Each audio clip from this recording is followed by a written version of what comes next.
I signed the divorce papers. My husband gleefully started a new life with his young mistress. Days later, his doctor quietly told him from now on, "Your ex-wife will not be involved in your treatment." I am Vivian, 34 years old, and a senior director of clinical trials at one of the most prestigious medical research institutes in the country. I spent 5 grueling years pulling every string I had to keep my husband Donovan alive from a fatal disease. How did he repay my devotion? By handing me divorce papers so he could openly flaunt his new 23-year-old assistant. As I sat in the lawyer's office watching him claim my $1.5 million penthouse, I simply smiled. He had no idea that the boring biotech stocks he threw back at me were about to become his absolute worst nightmare. Before I continue this story, let me know where you are watching from in the comments below. Hit like and subscribe if you have ever had to teach a harsh lesson to someone who took your loyalty for granted. The heavy mahogany doors of the law office shut with a solid thud, trapping the three of us inside a room that smelled of expensive leather and stale betrayal. The scratching sound of my fountain pen against the thick legal paper echoed loudly in the quiet space. Every stroke of ink formally dissolved what was supposed to be a lifelong partnership. The air conditioning hummed a low, steady drone that matched the cold, calculating rhythm of my own heartbeat. I wore my tailored black suit, my hair pulled back perfectly neat and utterly composed. Across the wide, polished table sat Donovan. He was 36 years old, a luxury real estate broker who currently looked like he had just stepped off the cover of a men's fitness magazine. His skin glowed with vitality, his posture was straight, and his broad shoulders filled out his custom Italian suit perfectly. You would never guess by looking at him that he carried a death sentence in his blood. His arm was wrapped possessively around Lexi, his 23-year-old assistant-turned-mistress. Lexi had started at Donovan brokerage firm just 8 months ago, hired fresh out of a community college program because Donovan claimed she had the right aesthetic for luxury sales. Her aesthetic apparently included spending hours taking selfies in the properties I was paying the medical bills to keep him alive enough to sell.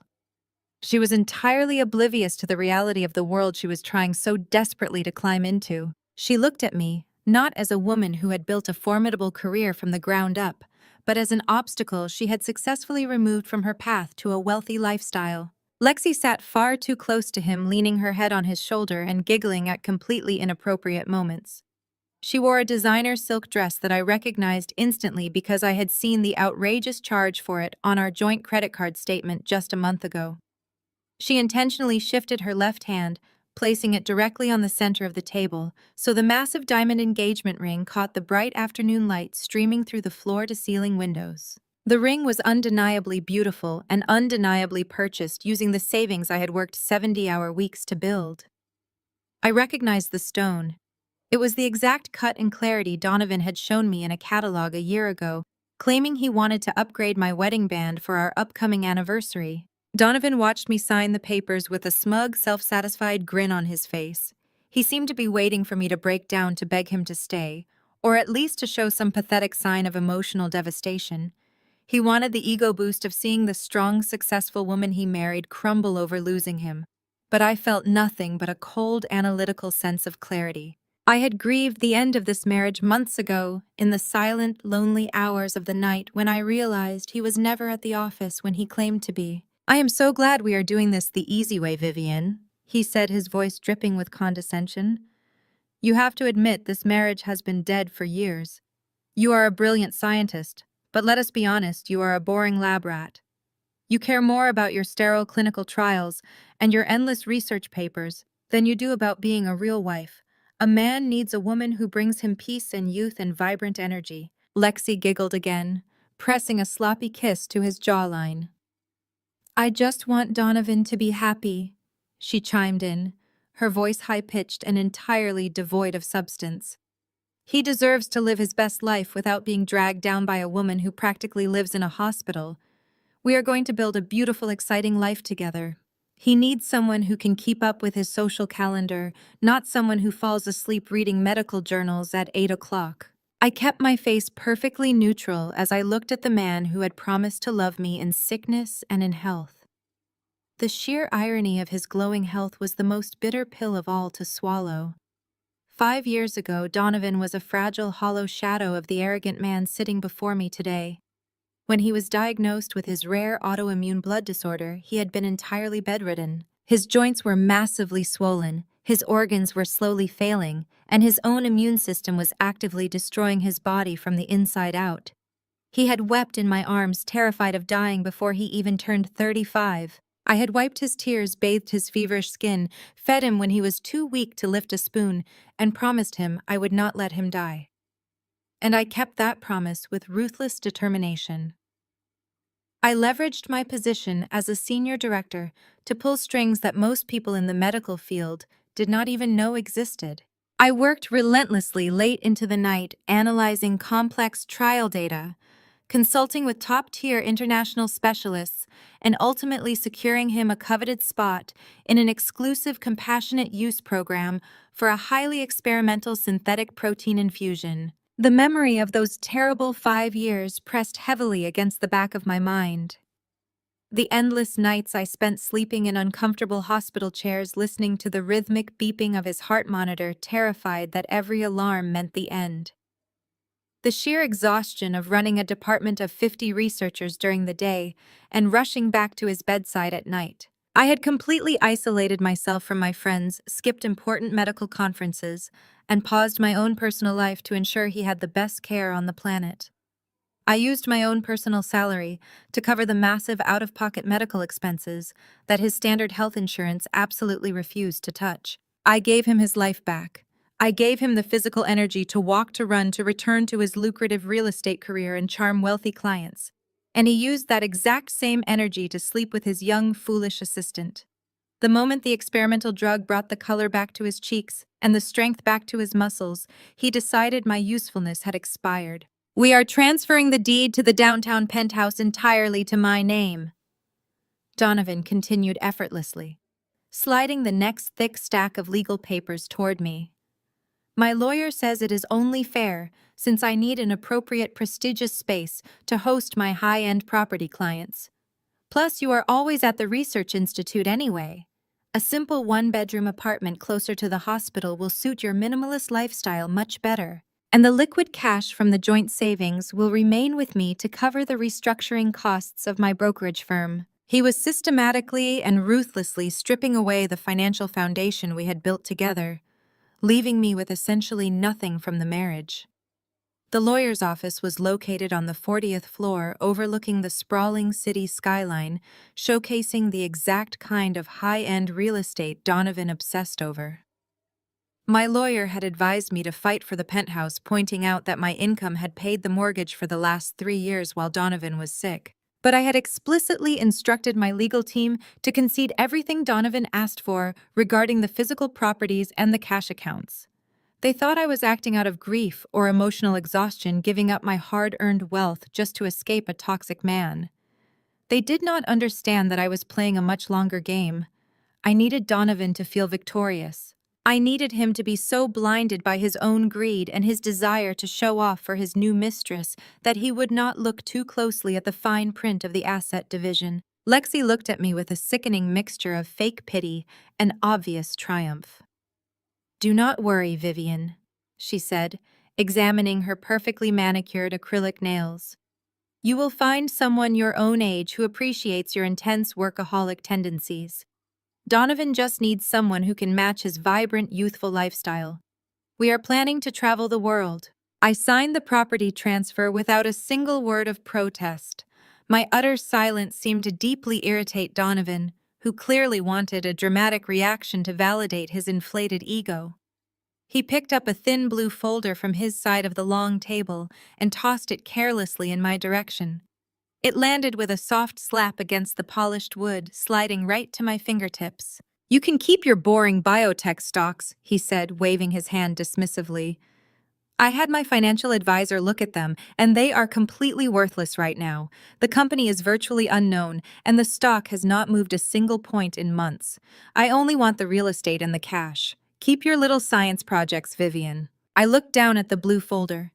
Inside were the official ownership shares of a small biotechnology firm that I had insisted we purchase very early in our marriage. Donovan had always mocked that specific investment, calling it a massive waste of capital that could have been used for a luxury vacation home or a sports car. When Donovan pushed the biotech stocks toward me, the sheer magnitude of his ignorance was almost beautiful to witness. He saw a company with no public product launches and assumed it was a dead-end investment. What he failed to realize was that in the world of clinical trials and biotechnology, stealth mode meant they were sitting on a breakthrough waiting for federal approval. By forcing me to take those stocks to balance out his theft of the liquid cash, he was legally handing me the keys to his own survival.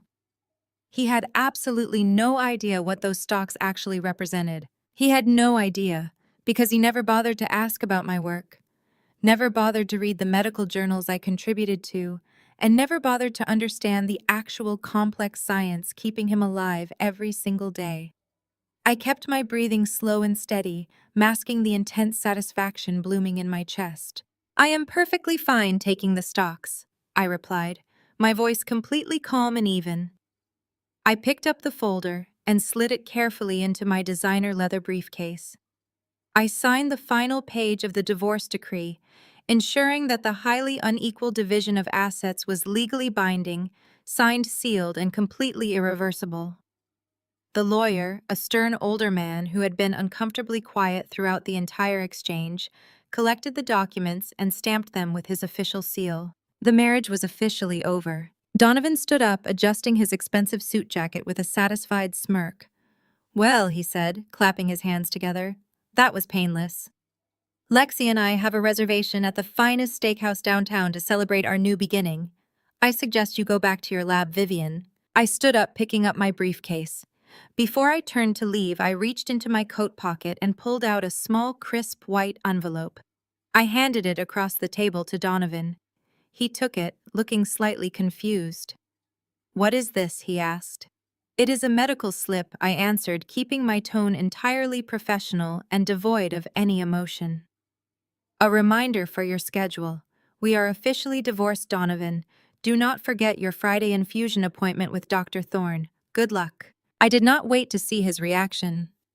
I turned on my heel and walked out of the conference room, the heavy wooden doors closing softly behind me. Let him enjoy his steak and his young mistress tonight.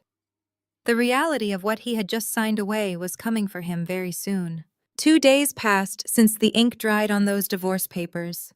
The weekend arrived, bringing with it the suffocating summer heat and the inevitable Sunday cookout at the sprawling estate owned by Donovan's parents.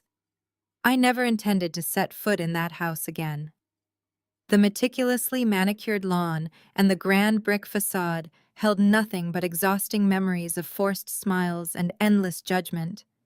But a highly classified hospital laptop remained locked inside Donovan's home office. It contained sensitive clinical trial data and encrypted files that I legally needed to recover before his new mistress accidentally wiped the hard drive trying to download her social media photos. I drove my car up the winding suburban street. The heavy bass of old-school rhythm and blues vibrated through the warm afternoon air long before I even parked. The street was lined with expensive luxury vehicles, representing a desperate display of wealth that Donovan's family always insisted upon. They were obsessed with the image of black excellence.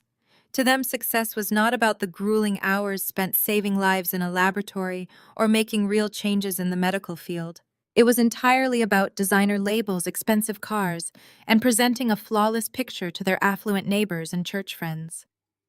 I turned off the engine and gripped the steering wheel, letting the silence of the car wash over me one last time. I wore a simple neutral cashmere sweater and tailored slacks, completely out of place for a backyard barbecue, but perfectly armored for the hostility I was about to face. I walked up the wide stone pathway. The front door was propped open to let the summer breeze flow through the massive house. Loud laughter and the clinking of ice in glass cups echoed from the backyard patio. I stepped into the grand foyer. The smell of smoked brisket and sweet potato pie hung heavy in the air. I did not want to announce my presence. My only goal was to walk quietly down the side hallway, retrieve my property, and disappear. But the open floor plan of the house betrayed my quiet entrance. As I crossed the polished hardwood floor, The loud, booming voice of Donovan's mother echoed from the adjacent formal living room. She was holding court surrounded by aunts, uncles, and family friends, and sitting right beside her, beaming like a prize-winning show dog, was Lexi. I paused in the shadow of the hallway archway. Donovan's mother was holding a glass of iced tea, gesturing animatedly with her free hand. "I am just so incredibly blessed," she announced to the room, her voice carrying that unmistakable tone of performative joy she always used when she knew she had a captive audience. She reached out and patted Lexi on the knee. "This sweet girl has brought such vibrant, youthful energy back into our family. Donovan looks 10 years younger since he met her." The room murmured in agreement. Lexi preened under the attention, flipping her long hair over her shoulder and flashing that diamond ring for everyone to see. Donovan's mother continued, her voice growing sharper and intentionally loud enough to carry through the entire house. "It is just so refreshing to see my son with a woman who actually understands how to support a successful man," she declared. "For years, we had to watch him wither away next to that cold, career-obsessed disappointment. I swear Vivian never understood what it meant to represent our family properly. She was always rushing off to some sterile hospital, always smelling like hand sanitizer, instead of acting like a real wife. We raised our children to achieve Black excellence and to build strong, beautiful families. Vivian only cared about her test tubes and her clinical trials. She never fit our image. She never belonged with us." I stood in the shadows listening to the woman who used to call me crying in the middle of the night, begging me to find a cure for her dying son. The sheer audacity of her historical revisionism was breathtaking. When Donovan was bedridden, vomiting and losing his hair, she was nowhere to be found. She claimed hospitals gave her too much anxiety, and she could not bear to look at him in that state. She had entirely outsourced the grueling, devastating burden of his survival to me. And now that my medical connections and my personal bank account had restored him to perfect health, she was gleefully rewriting the entire narrative. In her twisted mind, my demanding medical career was a source of profound embarrassment, rather than the exact literal reason her son was standing in the backyard, drinking expensive whiskey instead of lying deep in a cemetery. I did not feel the urge to defend myself against her lies. Defending myself would require valuing their opinion, and I had stopped doing that years ago. I stepped out of the shadows and walked directly past the wide archway of the living room. The moment I became visible, the lively chatter died instantly. It was as if someone had sucked all the oxygen right out of the room. Donovan's mother froze with her glass halfway to her mouth, her eyes wide with shock. Lexi looked like a deer caught in headlights, her smug smile vanishing into an expression of sudden panic. I did not look at them. I did not break my stride. I kept my eyes focused straight ahead, my face a mask of absolute calm, and walked deliberately down the corridor toward the home office. I was only a few feet away from the heavy oak door of the office when a figure stepped out from the adjacent bathroom, blocking my path. It was Tanya, Donovan's older sister. Tanya had always harbored a deep-seated, burning jealousy toward me. She was a mid-level manager at a local retail company who constantly complained about feeling overlooked and underappreciated. She desperately wanted the high status and respect that came with my position as a senior director, but she possessed none of the relentless work ethic required to achieve it. Instead, she spent all her energy trying to tear down anyone who reminded her of her own glaring insecurities.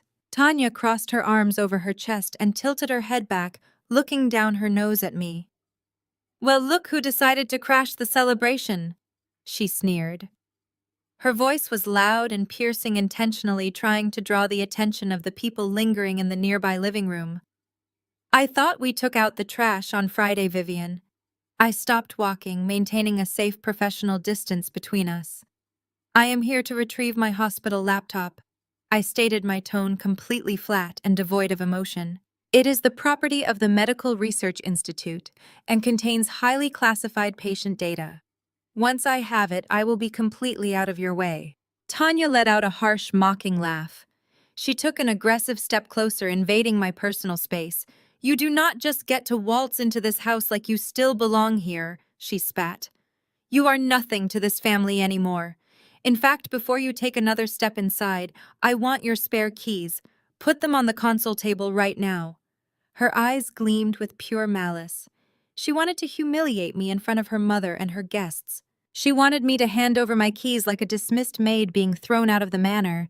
She waited eagerly for me to argue, to cry, to show some spark of anger that she could use to paint me as the bitter, angry black woman she so desperately wanted me to be. I simply looked at her. I observed the tight lines of bitterness around her mouth and the desperate, needy search for validation in her eyes. I slowly opened my designer leather bag, reached inside, and pulled out the heavy brass keyring. I did not toss it at her. I did not slam it down in a fit of rage. I moved with slow, deliberate grace and placed the keys softly onto the polished surface of the hallway console table. The metal made a quiet clinking sound in the silent, tense corridor. I looked back at Tanya, my expression completely blank, providing absolutely none of the dramatic emotional reaction she was craving. "Is there anything else, Tanya?" I asked, my voice perfectly polite and chillingly detached. Tanya looked momentarily derailed by my total lack of resistance. She opened her mouth to deliver another biting insult, but found she had nothing left to leverage against me. She stepped aside, scoffing quietly and muttering something hateful under her breath.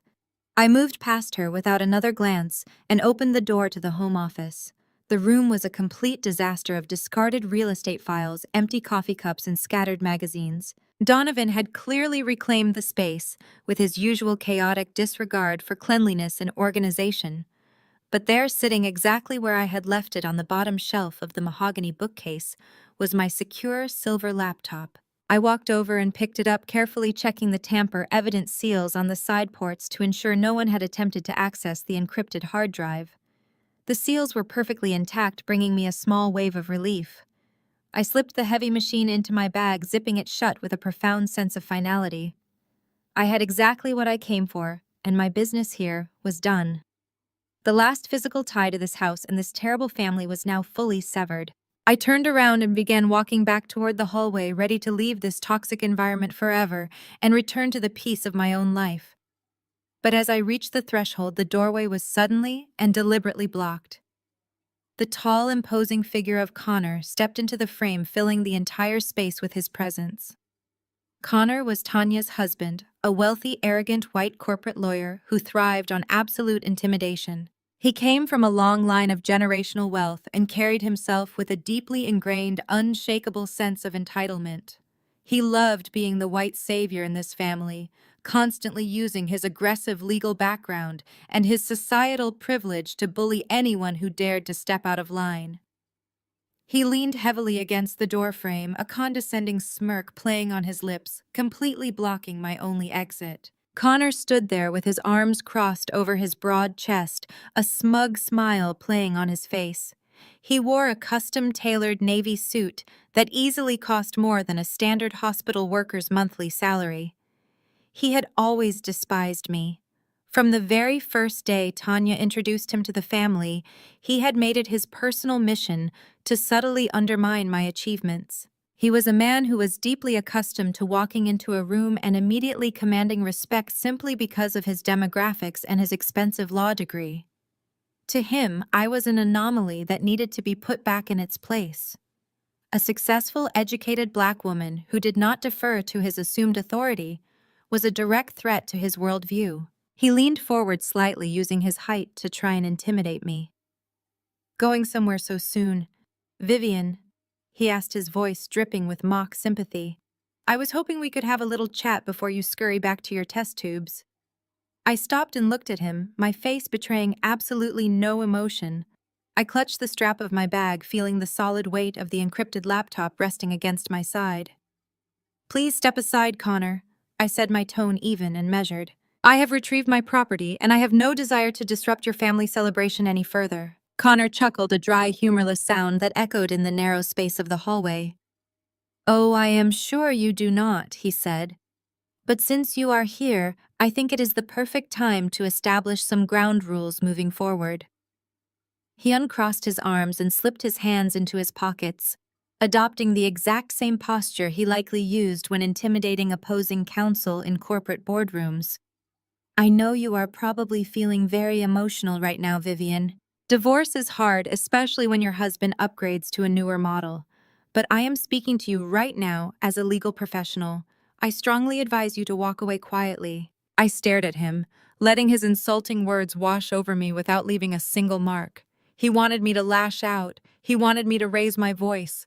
I did not give him the satisfaction. Connor continued, his voice dropping to a low, threatening whisper. Do not even think about coming after Donovan for alimony or spousal support. I have personally reviewed the division of assets, and you signed away everything. If you try to drag him back into court claiming you were under duress, or trying to extort him for his real estate money, I will personally bury you in legal fees. I will tie you up in endless litigation until you are bankrupt. He stepped a fraction of an inch closer, his pale blue eyes narrowing. And let us be very clear about something else, he added. I do not want to hear a single rumor circulating about Donovan and Lexi. I do not want you playing the victim to your mutual friends or posting pathetic stories on social media. Do not try to play the angry black woman card, Vivian. It is a terrible look, and it will not work out well for you. My firm represents several of the pharmaceutical companies that fund your little medical research institute. I play golf with men who sit on your board of directors. If you try to ruin Donovan's reputation, I will make sure your career is destroyed before the end of the fiscal quarter. You will be blacklisted from every major clinical trial in the country. The sheer audacity of his threat was almost breathtaking. He was standing in a house paid for by the sweat of his in-laws, threatening the woman who had single-handedly kept his brother-in-law alive, all while wielding his corporate white privilege like a weapon. He genuinely believed he held all the cards. He genuinely believed I was a fragile, bitter ex-wife who could be easily crushed under the weight of his high-powered legal connections. I did not argue. I did not raise my voice to defend my honor or my career. Instead, I slowly let my eyes drift away from his face. I looked past his broad shoulder into the bright, sunlit living room. I observed the expensive crystal glasses clinking in the hands of Donovan's relatives. I looked out through the massive sliding glass doors to the backyard patio. Sitting on the pristine outdoor furniture, I spotted Lex's brand new designer handbag, a limited edition piece that cost upwards of $10,000. Beside it sat a cluster of high-end shopping bags from luxury boutiques. I looked back at Connor, taking in the glint of the solid gold watch resting on his wrist. They were all completely blinded by their own greed and their obsession with material wealth. They were spending money like water, absolutely certain that Donovan's lucrative real estate career would fund their lavish lifestyle indefinitely. They thought the money was the most important asset in the room. They had entirely forgotten that without health, wealth is absolutely meaningless. I met Connor's pale gaze, my expression chillingly calm. I did not blink. I did not flinch. Keep your money, Connor, I said, my voice so quiet and steady that he had to lean in slightly to hear me. Keep the real estate. Keep the cars. Keep the designer bags. I do not want a single cent from Donovan or this family. I just hope your family savings are deep enough to cover the true cost of his health. Connor frowned, his arrogant smirk faltering for just a fraction of a second. He did not understand the weight of what I had just said. He thought it was a petty insult, a weak attempt at getting the last word. What are you talking about? He demanded, his voice losing some of its polished corporate edge. Before I could answer, heavy footsteps pounded down the hallway behind Connor. Donovan had noticed my prolonged absence and had come to investigate, leaving his adoring audience in the living room. He pushed past his brother-in-law, his face flushed with sudden, unprovoked anger. He held a glass of expensive bourbon in his hand, the ice clinking loudly against the crystal. What is going on here? Donovan barked, glaring at me. Are you causing problems, Vivian? I told you to get your things and get out. You are ruining the vibe of my party. I am leaving right now, Donovan, I said, stepping gracefully around Connor, who had moved slightly to let Donovan pass. I walked toward the heavy oak front door, the cool air conditioning of the house giving way to the oppressive summer heat waiting outside. Donovan followed me, pushing the front door wide open and stepping out onto the grand stone porch. He was furious that I was not reacting to his presence. He wanted a fight. He wanted to show off his dominance in front of his family. He marched down the front steps hot on my heels as I walked briskly toward my car parked on the street. "You are just jealous," Donovan yelled, his voice echoing loudly across the manicured lawns of the quiet suburban neighborhood. "You are bitter because I finally found someone who knows how to treat me right. You are mad because I am moving on and upgrading my life while you are stuck in a laboratory." I reached my car and unlocked the doors, the headlights flashing briefly. I opened the driver's side door and tossed my heavy leather bag containing the laptop onto the passenger seat. I did not turn around to look at him. I did not need to. I knew exactly how he looked. Flush with artificial health, completely unaware of the ticking time bomb in his own veins. Donovan reached the edge of the pristine green grass near the sidewalk. He was breathing heavily, working himself into a rage over my total indifference. "You think you can curse me," he shouted, throwing his arm out in a wide, dramatic gesture. "You think making cryptic comments to Connor is going to scare me? I am healthier than I have ever been in my entire life." "I do not need you, Vivian. I never needed you. I am thriving." To punctuate his ridiculous declaration, Donovan forcefully hurled his expensive crystal glass onto the ground. The glass shattered instantly, sending bourbon and sharp glittering shards flying across the perfectly cut green grass. He stood there, chest heaving, panting, with the exertion of his own temper tantrum, looking like a spoiled child rather than a successful adult man. I slid into the driver's seat of my car and closed the door, shutting out the sound of his heavy breathing and the distant murmur of the party still happening in the backyard. I started the engine, the dashboard coming to life with a soft digital hum. I pressed the button to roll up my window. As the glass slowly rose, sealing me inside the quiet, cool sanctuary of my vehicle, I looked out at Donovan one last time. He was standing on the curb, his fists clenched, glaring at me with pure, unadulterated hatred. He was so incredibly confident in his own immortality. He genuinely believed that the vibrant energy coursing through his body was a permanent fixture, a natural right that he was owed. He had completely forgotten the agonizing pain, the swollen joints, the terrifying nights spent hooked up to monitors. He had forgotten because my sacrifices had allowed him the luxury of forgetting. I shifted the car into drive. A faint, genuine smile finally touched my lips. I did not need to curse him. I did not need to argue with him, or fight with his racist brother-in-law, or defend myself to his delusional mother. The universe had a perfectly balanced way of correcting gross imbalances of gratitude. Donovan thought he had won the ultimate victory by discarding me and taking all the material wealth. I checked my rearview mirror and slowly pulled away from the curb, leaving the grand house and the shattered glass behind me. I glanced at the digital calendar displayed brightly on my dashboard screen. Today was Tuesday. Friday was only 3 days away, and on Friday Donovan would learn exactly how expensive his newfound freedom truly was. Friday morning arrived, wrapped in the heavy, humid air typical of the city, but inside the sleek glass walls of the Apex Medical Research Institute, the climate was perfectly controlled. The VIP clinical wing was designed to feel less like a hospital and more like a 5-star luxury hotel. The floors were polished Italian marble, the lighting was soft and warm, and the air always carried a faint scent of eucalyptus and expensive citrus. For the past 5 years, Donovan had walked through these automatic sliding doors with the arrogant stride of a man who owned the building. He was accustomed to being greeted by name by the concierge nurses ushered immediately past the standard waiting area, and settled into a private premium suite equipped with catered meals, high-speed internet, and a panoramic view of the skyline. Today, he strutted through the entrance with Lexi clinging tightly to his arm. She was busy holding her smartphone up at an angle recording a video for her social media followers. She wore oversized designer sunglasses indoors and a pristine white tennis skirt outfit, clearly treating her boyfriend's life-saving medical appointment as just another aesthetic backdrop for her luxury lifestyle content. Donovan wore a custom-fitted linen suit, his chest puffed out, projecting the absolute peak of health and black excellence to anyone who happened to be watching. He felt completely invincible.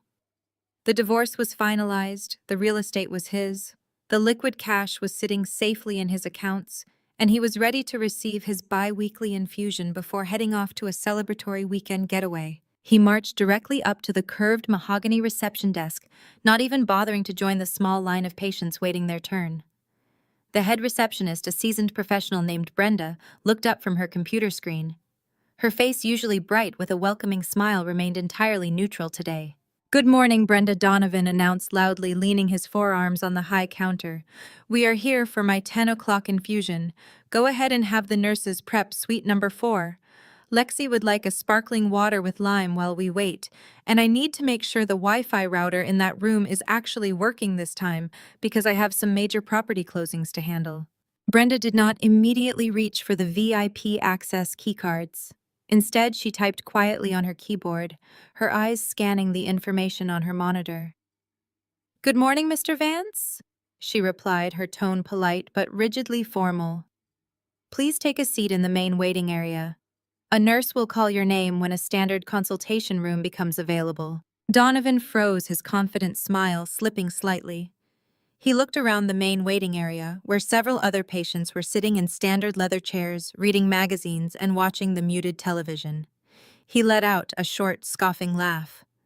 "I think you misunderstood me, Brenda. I do not sit in the general waiting room.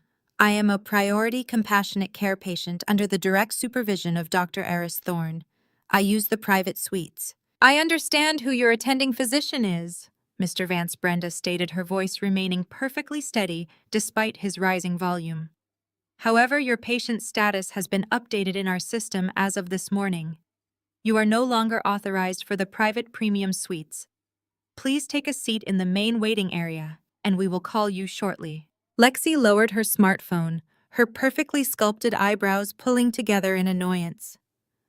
"Donovan, what is going on?" she whined, tugging on his sleeve. "I am not sitting out there with all those sick people.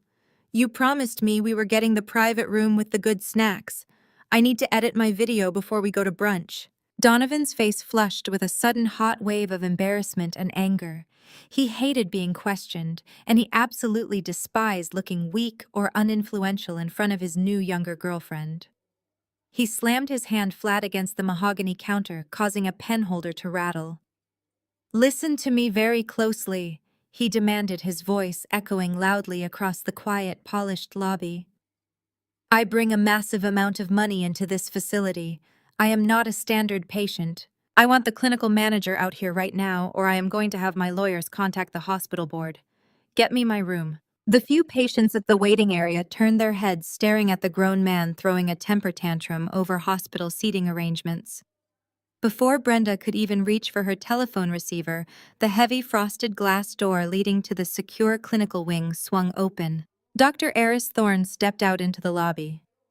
Dr. Thorne was a highly distinguished physician, a man in his late 50s with silver hair at his temples and a reputation that commanded absolute respect in the international medical community. He was an incredibly busy man who did not tolerate foolishness in his clinic.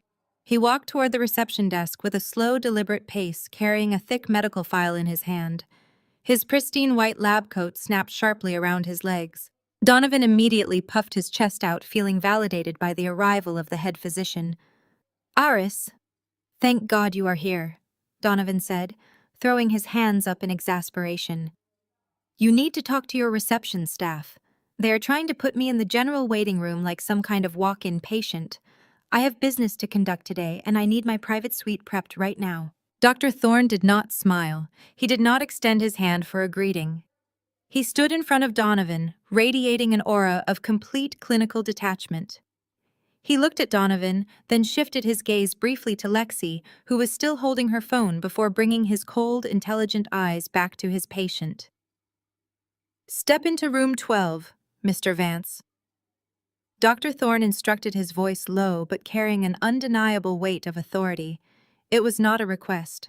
Room 12 was a standard windowless examination room down the secondary hallway. Donovan opened his mouth to protest, to demand his usual luxury accommodations, but something in Dr. Thorne's icy stare silenced him. Grumbling under his breath, Donovan grabbed Lex's hand and marched down the hallway, pushing open the door to room 12. It was sterile, brightly lit, and completely devoid of the plush leather sofas and catered snack trays he was accustomed to. There were only two rigid plastic chairs and a standard examination table covered in crinkling sanitary paper. Lexi wrinkled her nose in disgust, refusing to sit on the plastic chairs. She leaned against the wall, crossing her arms over her chest and pouting. "This is ridiculous," she muttered.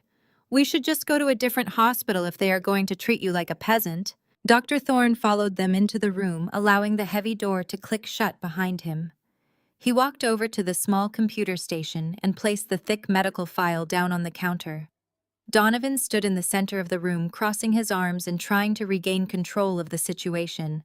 "I really do not appreciate this treatment." Donovan started using the doctor's first name in a desperate attempt to assert dominance. "If this is about the hospital budget, I am perfectly willing to make a donation to the department, but I expect the level of service I have been receiving for the past 5 years to continue uninterrupted." Dr. Thorne picked up the thick medical file. It was housed in a bright red premium sleeve, clearly labeled with bold letters that read, "Priority, Compassionate Care, Clinical Trial Sponsor." With slow, deliberate movements, Dr. Thorne opened the red sleeve and pulled out the thick stack of medical history and treatment protocols. He then dropped the empty red sleeve directly into the shredding bin beside the desk. He placed Donovan's papers into a plain, cheap manila folder. The visual downgrade was stark and undeniable. Donovan watched the red folder disappear into the bin, his arrogant posture faltering. "What are you doing?" he asked, his voice losing its demanding edge. "I received the legal divorce decree from the county clerk this morning," Dr. Thorne stated, looking Donovan dead in the eye. "The paperwork was finalized and processed. From now on, your ex-wife will not be involved in your treatment." Donovan let out a loud, barking laugh of relief, throwing his head back. "Oh, is that all this is about?" he chuckled, shaking his head. "Vivian called you crying, did she? She is probably furious that I took the penthouse and left her with nothing but her test tubes. Listen, Doc, I know you two work in the same research institute, and I know she probably asked you to make things difficult for me today, out of spite. But my personal life is none of your business. I do not need her permission to get my medication. I am an independent, wealthy man.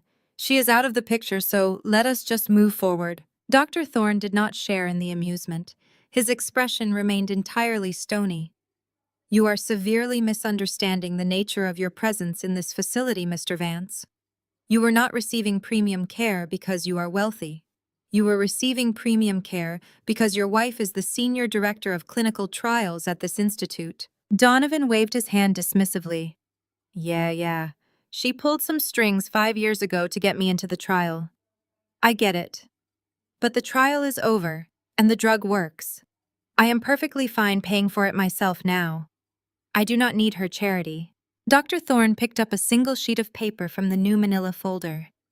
"Your treatment was never simply about pulling strings. The medication keeping you alive is a highly experimental synthetic protein. It is not currently approved by the Federal Drug Administration for commercial public release. The only legal pathway for you to receive this drug was through a highly restricted compassionate use grant. That specific grant required a licensed clinical sponsor within this institute to take full legal and financial responsibility for your ongoing treatment." Donovan shifted his weight clearly, growing impatient with the medical jargon. "So transfer the sponsorship to another doctor, or just bill me directly. Like I said, I have plenty of liquid cash. Just run my card and hook up the IV bag so I can get out of here." "Vivian was your clinical sponsor." Dr. Thorne continued, his voice cutting through Donovan's ignorance like a scalpel. "She personally signed the liability waivers. She personally leveraged her own medical license to secure your spot in this facility. And she personally covered the administrative gap fees that your standard health insurance refused to pay. Now that your divorce is legally finalized and you are no longer her spouse, she is no longer legally permitted to act as your compassionate use sponsor. The Hospital Ethics Board strictly prohibits directors from sponsoring unaffiliated civilians. Your grant was immediately voided the moment that judge's ink dried on your divorce decree." Lexi shifted uncomfortably against the wall, finally putting her phone away. "Wait, "What does that mean?" she asked, her voice tinged with genuine confusion. "Does he not get his medicine today?" "Oh, I can still administer the medicine," Dr. Thorne said, turning his gaze to the young woman. "But since he is no longer protected by the clinical trial grant, his insurance company categorizes this synthetic protein as a purely experimental elective treatment. They will not cover a single cent of it. He has been transferred to standard out-of-pocket billing." Donovan let out an arrogant scoff, reaching into his tailored suit jacket and pulling out his heavy metal platinum credit card. He tossed it onto the small counter next to Dr. Thorne's computer. "Fine," he spat angrily. "If Vivian wants to play petty financial games, we can play games. I just closed 2 massive commercial properties last month. I have more liquid cash sitting in my checking account than she makes in a year. Just run the damn card, Aris, and let us get this over with. I am tired of standing in this closet." Dr. Thorne did not touch the platinum card. Instead, he slowly turned to the small laser printer sitting on the desk. He clicked a few buttons on his computer, sending a document to print. The machine whirred to life, spitting out a crisp white sheet of paper.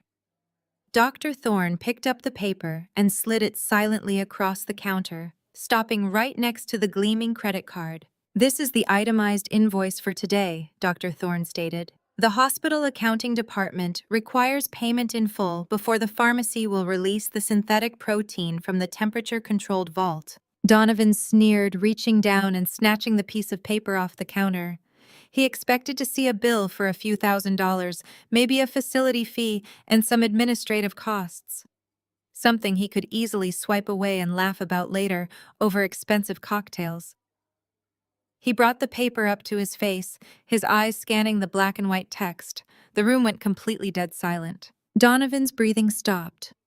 The arrogant smirk that had been plastered on his face since he walked into the clinic slowly melted away, replaced by a look of sheer, unadulterated horror. His hands began to tremble so violently that the paper rattled in his grip. The healthy flush in his cheeks drained instantly, leaving his skin a sickly ashen gray. Lexi pushed herself off the wall, her brow furrowed in concern. "Donovan, baby, what is it?" she asked, stepping forward and peering over his shoulder to look at the invoice. Lexi let out a sharp gasp, her hands flying up to cover her mouth. Printed clearly at the bottom of the page, right beneath the medical billing codes, was the total amount due for a single intravenous bag of the experimental synthetic protein. The number was printed in bold, unforgiving black ink. $25,000. Donovan stared at the number, his mind struggling to comprehend the reality of the situation.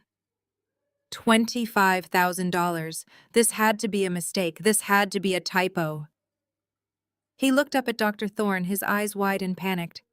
25 grand. He choked out, his voice reduced to a hoarse whisper. For 1 bag of fluid. That is the exact manufacturing and administrative cost of the unapproved synthetic protein. Dr. Thorne confirmed, his voice devoid of any pity. "As I mentioned, it is a highly experimental drug. The research and development costs are astronomical. For the past 5 years, your ex-wife has been absorbing the institutional costs through her department grants and paying the remainder out of her own pocket to keep you alive." Donovan felt the room spinning. His legs suddenly felt weak. $25,000, and the protocol required him to receive this infusion twice every single month, $50,000 a month, $600,000 a year, just to stay alive, just to keep the agonizing, bone-crushing pain of his disease from returning and eating him from the inside out. He stared at the platinum card sitting on the counter. The card had a generous limit, but it was absolutely not equipped to handle a recurring charge of $50,000 a month. The liquid cash he had so proudly stolen from Vivian in the divorce settlement was substantial, but at this burn rate, it would be completely decimated in less than a year. And that did not even factor in the mortgage on the penthouse, his luxury car leases, or the lavish lifestyle he had promised his new mistress. He had walked into this clinic believing he was a king. He had mocked Vivian as a boring lab rat and claimed he did not need her charity. He had eagerly signed away his legal connection to her, thinking he had won the ultimate victory. Now, standing in this sterile, windowless room, staring at a piece of paper that held the true price tag of his survival. The crushing, devastating weight of his own arrogance finally came crashing down on his shoulders. Donovan stood completely paralyzed in the sterile examination room, his eyes locked on the itemized invoice. The harsh fluorescent lights above seemed to hum louder in the suffocating silence of the small space. $25,000. He repeated the number in his head, trying to force his brain to make sense of the mathematics. He looked down at his heavy metal platinum credit card sitting on the counter. The card had a high limit, but a single swipe of $25,000 would consume nearly half of his available credit in 1 second. And he needed this infusion twice a month. He swallowed hard, trying to push down the rising tide of panic in his throat. He looked at Lexi, who was still staring at the paper with wide, fearful eyes. He needed to project strength. He needed to prove that he was the wealthy, successful real estate broker he had always claimed to be. He could not let Dr. Thorne see him sweat, and he absolutely could not let his new young girlfriend think he was struggling financially. He reached out and snatched the platinum card off the counter. "Fine," Donovan said, his voice tight but attempting to sound dismissive. "It is steeper than I expected, Aris, but I can handle it. Run the card. Let us get this over with so I can get back to my life." Dr. Thorne did not reach for the card. He simply gestured toward the door with a perfectly calm expression. "As I stated previously, Mr. Vance, all billing and financial transactions must be handled at the main reception desk. Brenda will process your payment. Once the transaction clears the accounting department, we will prepare your infusion room." Donovan clenched his jaw and turned on his heel, marching out of room 12 with Lexi trailing nervously behind him. He walked back down the polished hallway toward the grand mahogany reception desk. The main waiting area was still occupied by several patients who turned to watch him approach. Donovan slapped the platinum card down on the smooth surface of the desk right in front of Brenda. "Run it for the full amount," Brenda Donovan ordered, keeping his chin high. 25,000. Brenda picked up the heavy metal card without a single change in her professional expression. She typed the amount into her billing terminal and swiped the card through the reader. The machine processed for a few seconds. The silence in the lobby felt heavy and expectant. Then the terminal emitted a sharp, harsh beep. A small red light flashed on the screen. Brenda looked up from her monitor. "I am sorry, Mr. Vance," she said, her voice carrying across the quiet room. "This card has been declined." Donovan's face flushed a deep, angry red. He could feel the eyes of the other patients burning into his back. He let out a loud, forced laugh, shaking his head, as if this was merely a trivial inconvenience. "It is just a fraud alert," he announced to no one in particular. "My bank is very strict about unusually large single transactions. They probably flagged it for my protection." He reached into his tailored suit jacket and pulled out his leather wallet. He extracted a sleek black debit card. "This is linked directly to my primary checking account," Donovan said, sliding the black card across the desk. "The divorce settlement cash was deposited there just 2 days ago. There is well over $400,000 in liquid cash sitting in that account right now. Run this one." Brenda took the black card and swiped it through the terminal. The machine processed again. The few seconds felt like an absolute eternity. Donovan tapped his fingers impatiently on the mahogany counter, waiting for the approving green light. Instead, the terminal emitted the exact same sharp negative beep. The red light flashed again.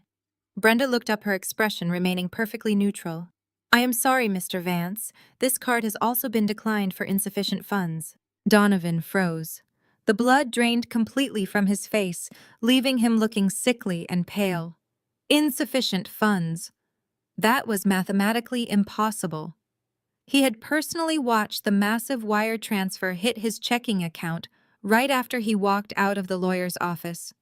He had gloated over that specific account balance while drinking expensive bourbon. "There has to be a mistake with your system," Donovan stammered, his voice losing all its confident bravado. "Let me check my banking app." He pulled his smartphone from his pocket, his hands trembling slightly as he opened the financial application. The screen loaded, displaying his primary checking account. Donovan stared at the bright digital numbers on his screen. The breath left his lungs in a sudden painful rush. The account balance was not $400,000. The screen proudly displayed a remaining balance of exactly $4,212. Donovan's eyes darted wildly across the screen, opening the transaction history. There were two massive pending wire transfers processed late yesterday afternoon. The first was a staggering non-refundable down payment sent to a luxury imported auto dealership. The second was an equally massive payment sent to an elite international travel agency based in Dubai.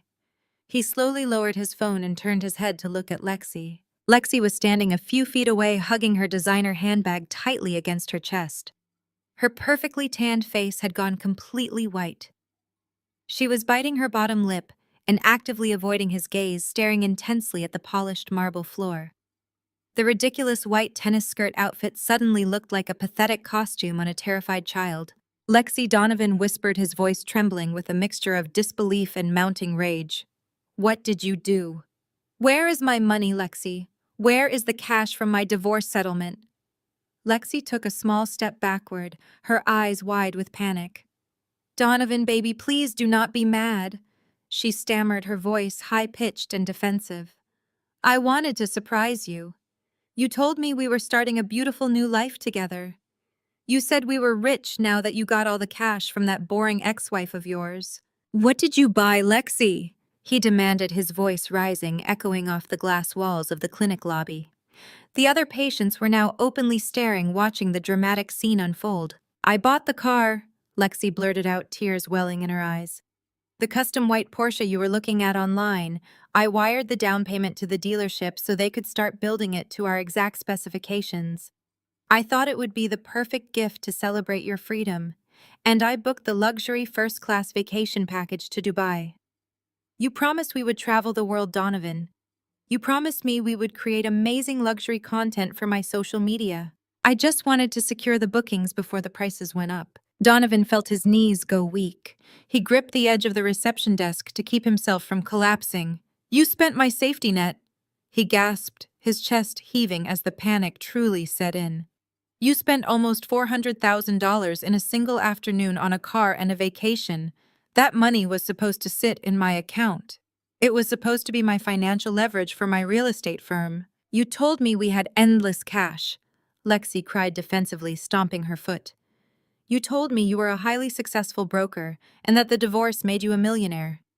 How was I supposed to know you needed that exact money to pay for some weird, expensive hospital juice? You said you were perfectly healthy. You lied to me, Donovan. You told me you were perfectly fine." The sheer superficiality of her defense struck him like a physical blow. He had chosen this young, foolish girl because she made him feel powerful and invincible. He had wanted a trophy to parade around to prove he was no longer tied to the heavy medical burdens of his past. He had intentionally lied to her about his health because admitting he was sick would ruin the flawless, wealthy image he projected. And his own arrogant lies had just bankrupted him. Dr. Thorne stepped out from the hallway, walking slowly toward the reception desk. He had watched the entire pathetic argument unfold from the corridor. He stood beside Brenda, looking at Donovan with absolute clinical detachment. "It appears there is a financial complication, Mr. Vance," Dr. Thorne stated, his voice smooth and cold. "As I explained to you in the examination room, the hospital accounting department does not offer payment plans or financing options for unapproved experimental biotechnology. The only reason your treatment was ever processed without upfront payment was because your ex-wife acted as your clinical sponsor. Vivian signed the administrative gap waivers guaranteeing the hospital would not absorb the loss." Donovan turned to the doctor, desperation bleeding into his eyes. "Aris, please, you know me. I have been coming here for 5 years. You know the drug works. Just give me the infusion today and bill me later. I will sell the real estate. I will get the money back from the car dealership. Just give me the bag today."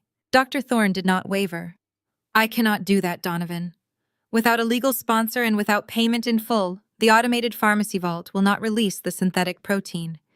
It is a strict hospital protocol designed to prevent the loss of multi-million-dollar experimental assets. You are officially denied treatment today. I strongly suggest you find a way to secure the $25,000 before your disease progression becomes irreversible. Brenda will validate your parking ticket. Have a good day, Mr. Vance." Dr. Thorne turned his back and walked away, disappearing through the frosted glass doors of the secure clinical wing. Donovan stood at the desk, completely abandoned. The realization of what he had done washed over him. He had traded the woman who literally held the keys to his survival for a girl who spent his life savings on a social media aesthetic. He grabbed Lex's arm roughly and dragged her out of the clinic, the heavy glass doors sliding shut behind them, sealing away his only hope for salvation. That evening, the sun slowly set, casting long golden shadows across the expansive floor of the $1.5 million penthouse. The apartment was a masterpiece of modern luxury, featuring floor-to-ceiling windows that offered a breathtaking panoramic view of the city skyline. It was the exact property Donovan had fought so viciously to steal from Vivian during the divorce settlement. He had wanted this space to host high-end clients and prove his ultimate success. Now the massive empty apartment felt like an incredibly expensive tomb. Donovan stood by the custom marble kitchen island, pouring himself a glass of water. Lexi was hiding in the guest bedroom, surrounded by her new designer shopping bags, refusing to speak to him after their explosive screaming match in the car ride home. The silence in the penthouse was heavy and oppressive. He lifted the glass of water to his lips. As the cool liquid touched his tongue, his fingers suddenly spasmed. The muscles in his right hand contracted violently without warning. The heavy crystal glass slipped from his grip, shattering into dozens of pieces against the marble floor. Water splashed across his expensive leather shoes. Donovan stared down at his trembling hand. A deep primal terror seized his heart. The protective half-life of the synthetic protein had officially expired in his bloodstream. For 5 years, the experimental medication had built a microscopic wall around his cells, preventing his overactive immune system from attacking his own body. That wall was now entirely gone. The pain did not arrive slowly. It did not build up over time. It hit him like a massive speeding freight train. A sudden blinding agony erupted deep inside his knee joints. It felt as though someone had driven hot iron spikes directly into the bone marrow. Donovan let out a choked, agonizing gasp, and his legs simply gave out beneath him. He collapsed heavily onto the hard marble floor, landing directly in the puddle of spilled water and shattered glass. The autoimmune disease woke up from its 5-year slumber, furious and starving. The creeping pain spread rapidly, moving up his thighs and shooting into his lower back. His joints began to swell visibly, the skin pulling tight and red over his knuckles and wrists. It felt like crushed glass was flowing through his veins, scraping and tearing at his internal tissues with every single heartbeat. Donovan curled into a tight, fetal position on the floor, clutching his knees to his chest. He tried to scream for help, but the pain radiating through his ribcage made it impossible to draw a full breath. He let out a pathetic whimpering sound, tears of pure agony streaming down his face and mixing with the water on the floor. "Lexi." He managed to choke out, his voice weak and broken. "Lexi, help me. Please." The door to the guest bedroom remained firmly shut.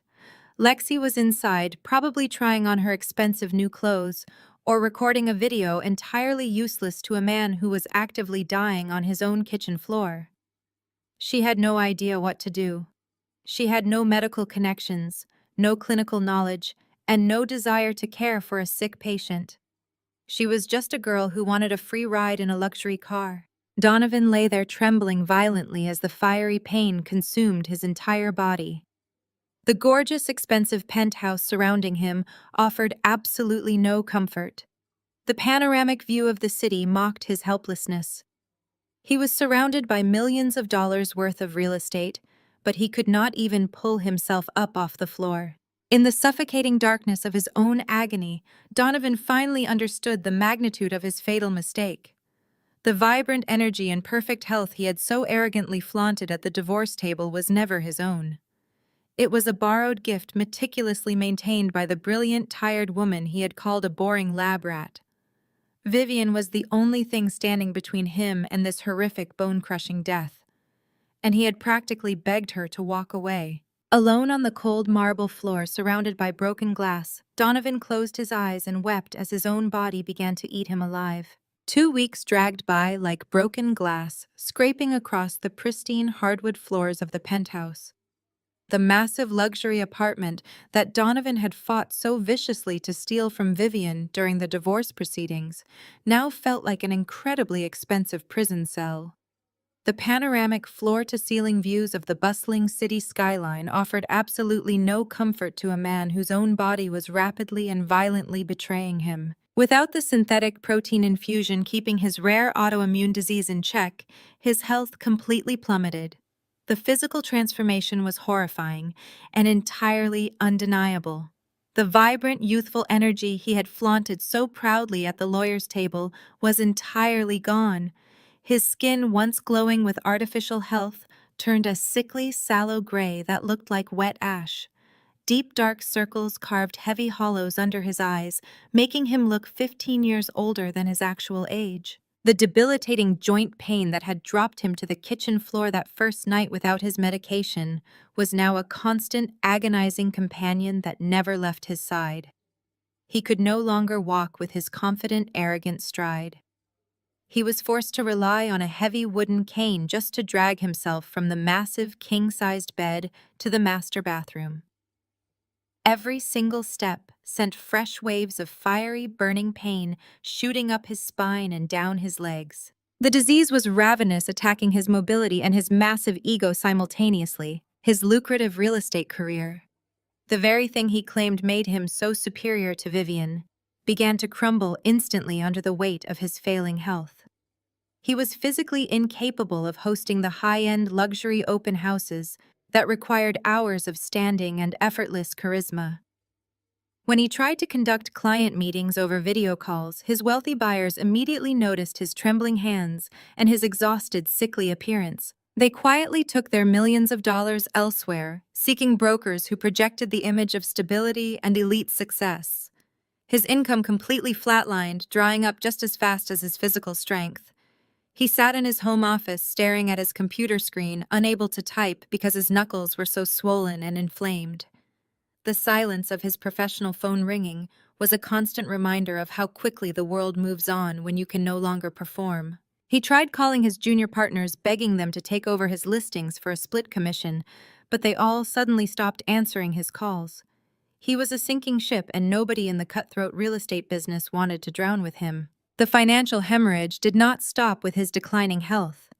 The remaining liquid cash in his primary checking account was completely decimated by the basic costs of maintaining the massive penthouse and the aggressive spending habits of his new girlfriend.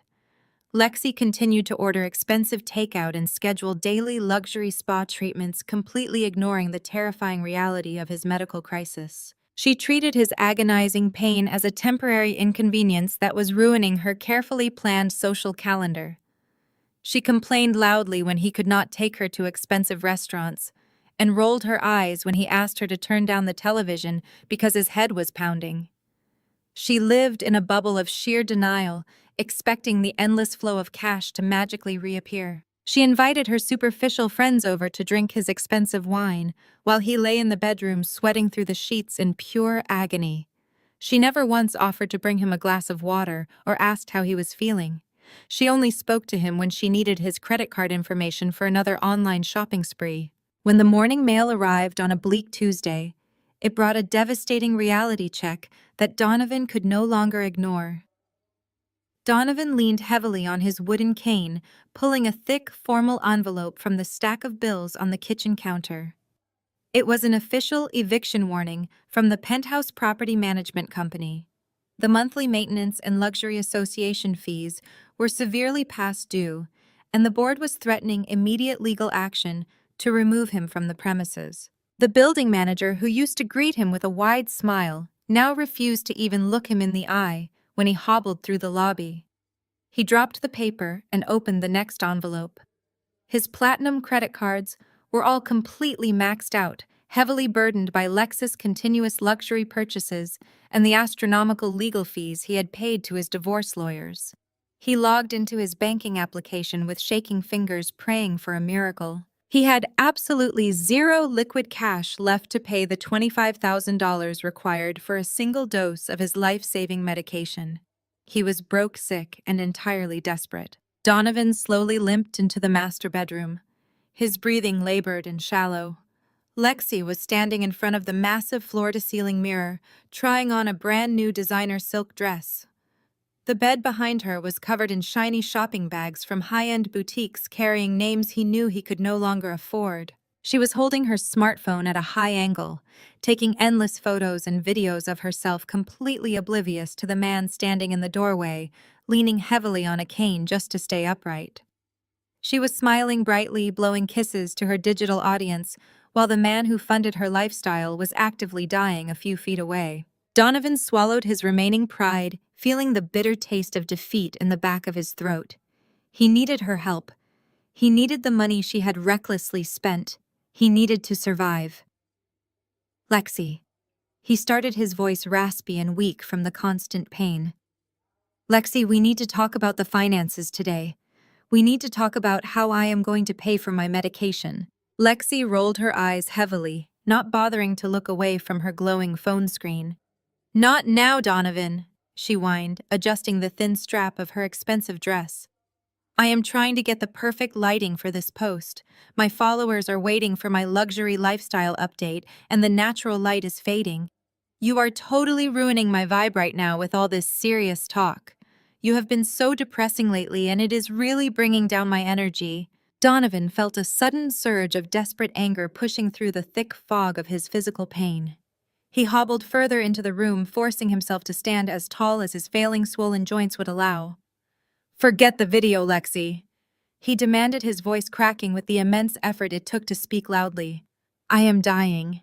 My body is shutting down right in front of you. I need the infusion or my organs are going to start failing within the week. I got the eviction warning today from the building manager. The credit cards are entirely declined. We have absolutely no money left in any of the accounts. Lexi finally lowered her phone, her perfectly sculpted eyebrows pulling together in deep, furious annoyance. What do you mean we have no money? She snapped, finally turning to face him fully. You are a successful luxury real estate broker. You literally just told me you had endless cash from the divorce settlement. You said your boring ex-wife gave you everything you wanted. You promised me we would never have to worry about a single bill. I spent it all on the car and the vacation down payments. Donovan admitted, a heavy, crushing wave of shame washing over his entire body. The remaining cash went to the association fees and your endless shopping trips over the last 2 weeks. I need you to cancel the Dubai trip, Lexi. I need you to sell the designer bags you just bought sitting right there on the bed. And we need to sell the white Porsche back to the dealership today. We can easily get enough cash back to pay for 1 round of my medication. It will give me enough physical strength to get back to work and close a deal so we can survive this. The massive bedroom went completely dead silent. Lexi stared at him as if he had just asked her to sever her own arm. The sweet, loving, supportive facade she had worn so perfectly at the divorce table and the family cookout instantly evaporated like smoke in the wind. Her pretty face twisted into a harsh, ugly mask of pure, selfish disgust. She looked at him not as a partner, but as a defective product she wanted to return to the store. "Sell the Porsche?" she shrieked, her voice echoing sharply against the glass windows and bouncing off the high ceilings. Are you completely out of your mind? Donovan, I already posted the steering wheel on my social media pages. Everyone knows it is mine. You promised me that car as a gift for staying by your side through the divorce. You promised me a luxury lifestyle filled with vacations and expensive clothes. You cannot just take it back because you are bad at managing your own money. I am begging you, Lexi, Donovan pleaded, his weak legs finally giving out beneath him. He collapsed onto his knees on the plush carpet, dropping his heavy wooden cane with a loud thud. The sudden impact sent a shockwave of pain through his joints that was so severe it brought hot, desperate tears to his eyes. Please, Lexi, he sobbed, his dignity completely gone. I will die without the medicine. You can buy another car later when I am healthy and working again. Just help me right now. Please save my life. Lexi looked down at the man kneeling on the floor, weeping and broken at her feet. There was absolutely zero compassion or warmth in her eyes. She only saw a massive burden that was going to drag her down and ruin her perfectly curated image. I did not sign up for this, she spat. stepping away from him as if his illness was a contagious disease she might catch. I signed up to be the pampered, beautiful wife of a wealthy, successful broker in a luxury penthouse. I did not sign up to be a hospice nurse for a dying, broke man who cannot even walk across a room without a stick. She turned around swiftly and began aggressively throwing her expensive clothes and designer shoes into her matching luxury luggage. She moved with frantic, selfish energy, tossing silk shirts and expensive cosmetics into the bags, without a single glance back at the man sobbing on the floor. Donovan reached out a trembling, swollen hand, grabbing the sheer hem of her dress. "Lexi, please do not do this," he begged, his pride completely shattered into a million pieces. "You said you loved me. You said we were starting a beautiful, new, exciting life together away from Vivian." Lexi snatched her dress out of his weak grip, with a look of absolute revulsion, smoothing the fabric where his fingers had touched it. "I loved the man who could buy me diamonds and take me to Dubai," she snapped, zipping her heavy suitcase shut with a harsh, unforgiving finality. "You lied to me, Donovan. You told me you were perfectly healthy. You are just a sick, broke loser who played a game he could not win. You can deal with your own pathetic problems. I am young and beautiful, and I am absolutely not wasting my best years taking care of you." She grabbed the handles of her heavy suitcases and wheeled them purposefully toward the bedroom door. She paused by the elegant bedside table and deliberately snatched the gleaming silver keys to the brand-new white Porsche. She dropped them into her designer purse with a satisfying metallic clink, ensuring he saw exactly what she was doing. "You cannot take the car," Donovan choked out, clutching his chest as another massive wave of agonizing pain hit his heart, making it hard to draw a breath. "It was bought with my money." "Actually, you put the official registration in my name as a romantic gift," she corrected him, a cruel, vindictive smirk spreading across her face. "Thanks for the fun ride, Donovan. Have fun dealing with your eviction notice all by yourself." She walked straight out of the bedroom, the small wheels of her luxury luggage gliding smoothly over the pristine hardwood floors. The heavy front door of the penthouse slammed shut a moment later, echoing like a loud gunshot through the massive empty apartment.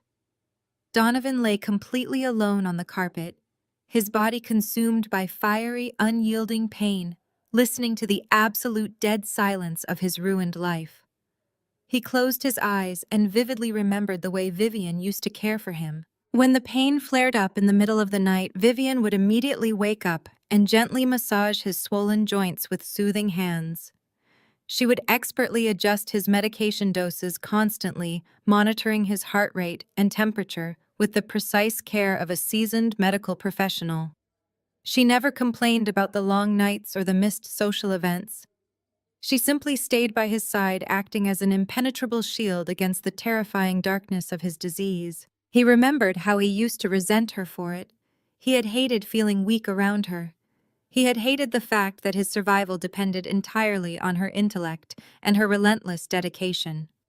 He had convinced himself that she was holding him back, and that leaving her for a younger, carefree woman would magically erase his illness and make him feel like a true, powerful man again. Now lying paralyzed on the plush bedroom floor, he realized the absolute catastrophic scale of his delusion.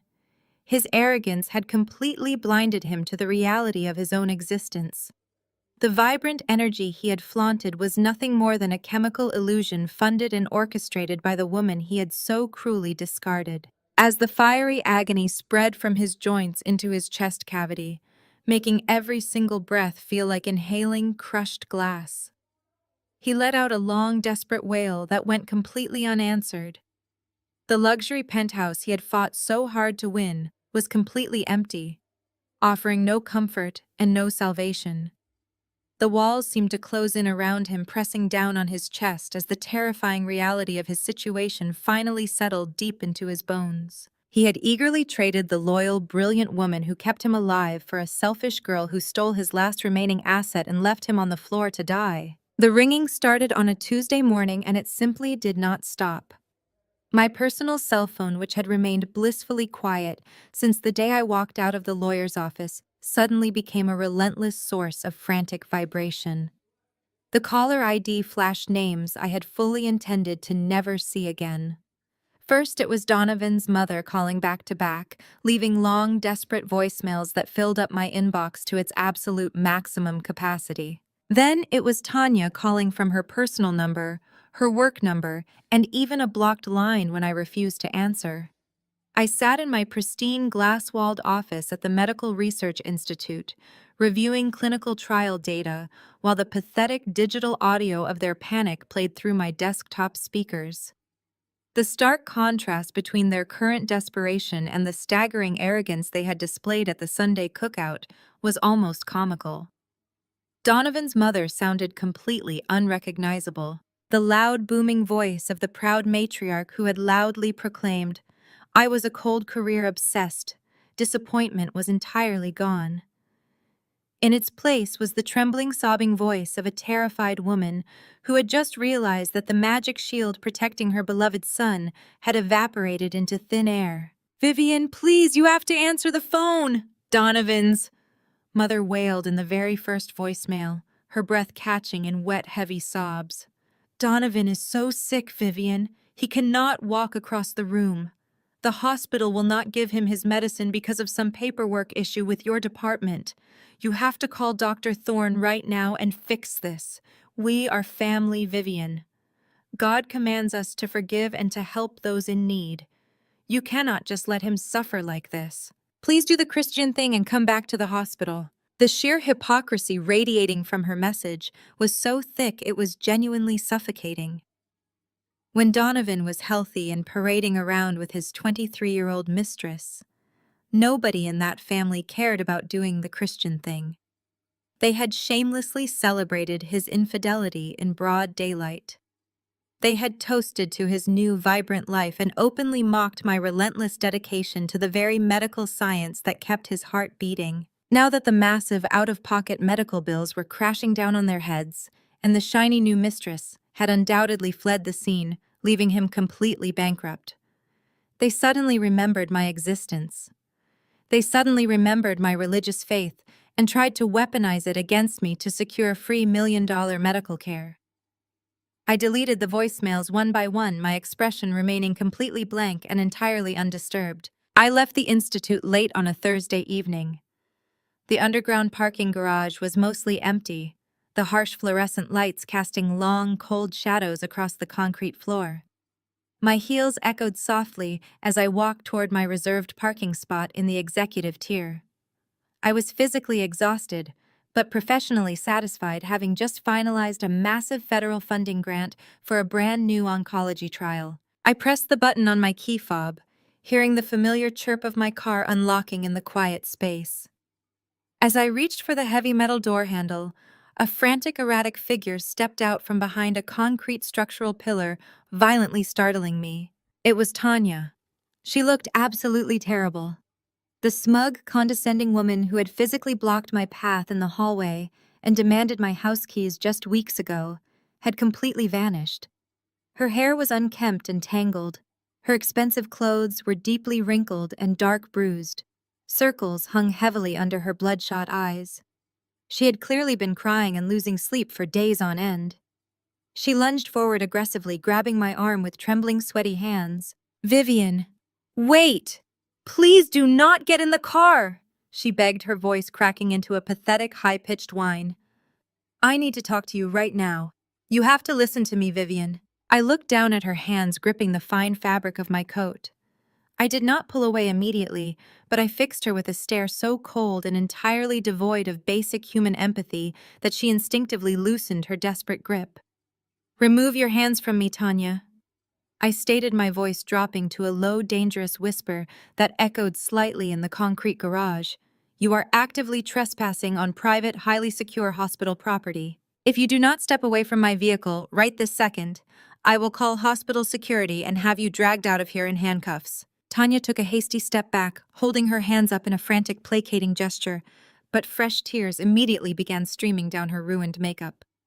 "Please, Vivian," she sobbed loudly, the pathetic sound filling the empty parking garage. "Donovan is dying. The disease is completely eating him alive from the inside. He is in so much constant agony he cannot even form words to speak. The clinic is demanding $25,000 a dose and we do not have it. The bank is officially foreclosing on his penthouse. Lexi took the luxury car and completely abandoned him. He has absolutely nothing left, Vivian. You have to sign the compassionate use sponsorship papers again right now. You are the only person on earth who can authorize his free treatment. You have to save his life. I leaned back casually against the door of my car, crossing my arms over my chest, and calmly watched her weep. The sheer, unadulterated entitlement of this woman was genuinely fascinating to witness in real time. You tracked me down in a dark parking garage to demand that I authorize a multi-million-dollar hospital grant for your brother. I asked, my tone entirely conversational, as if we were discussing the weather. The exact same brother who proudly and publicly threw away our marriage for a younger woman.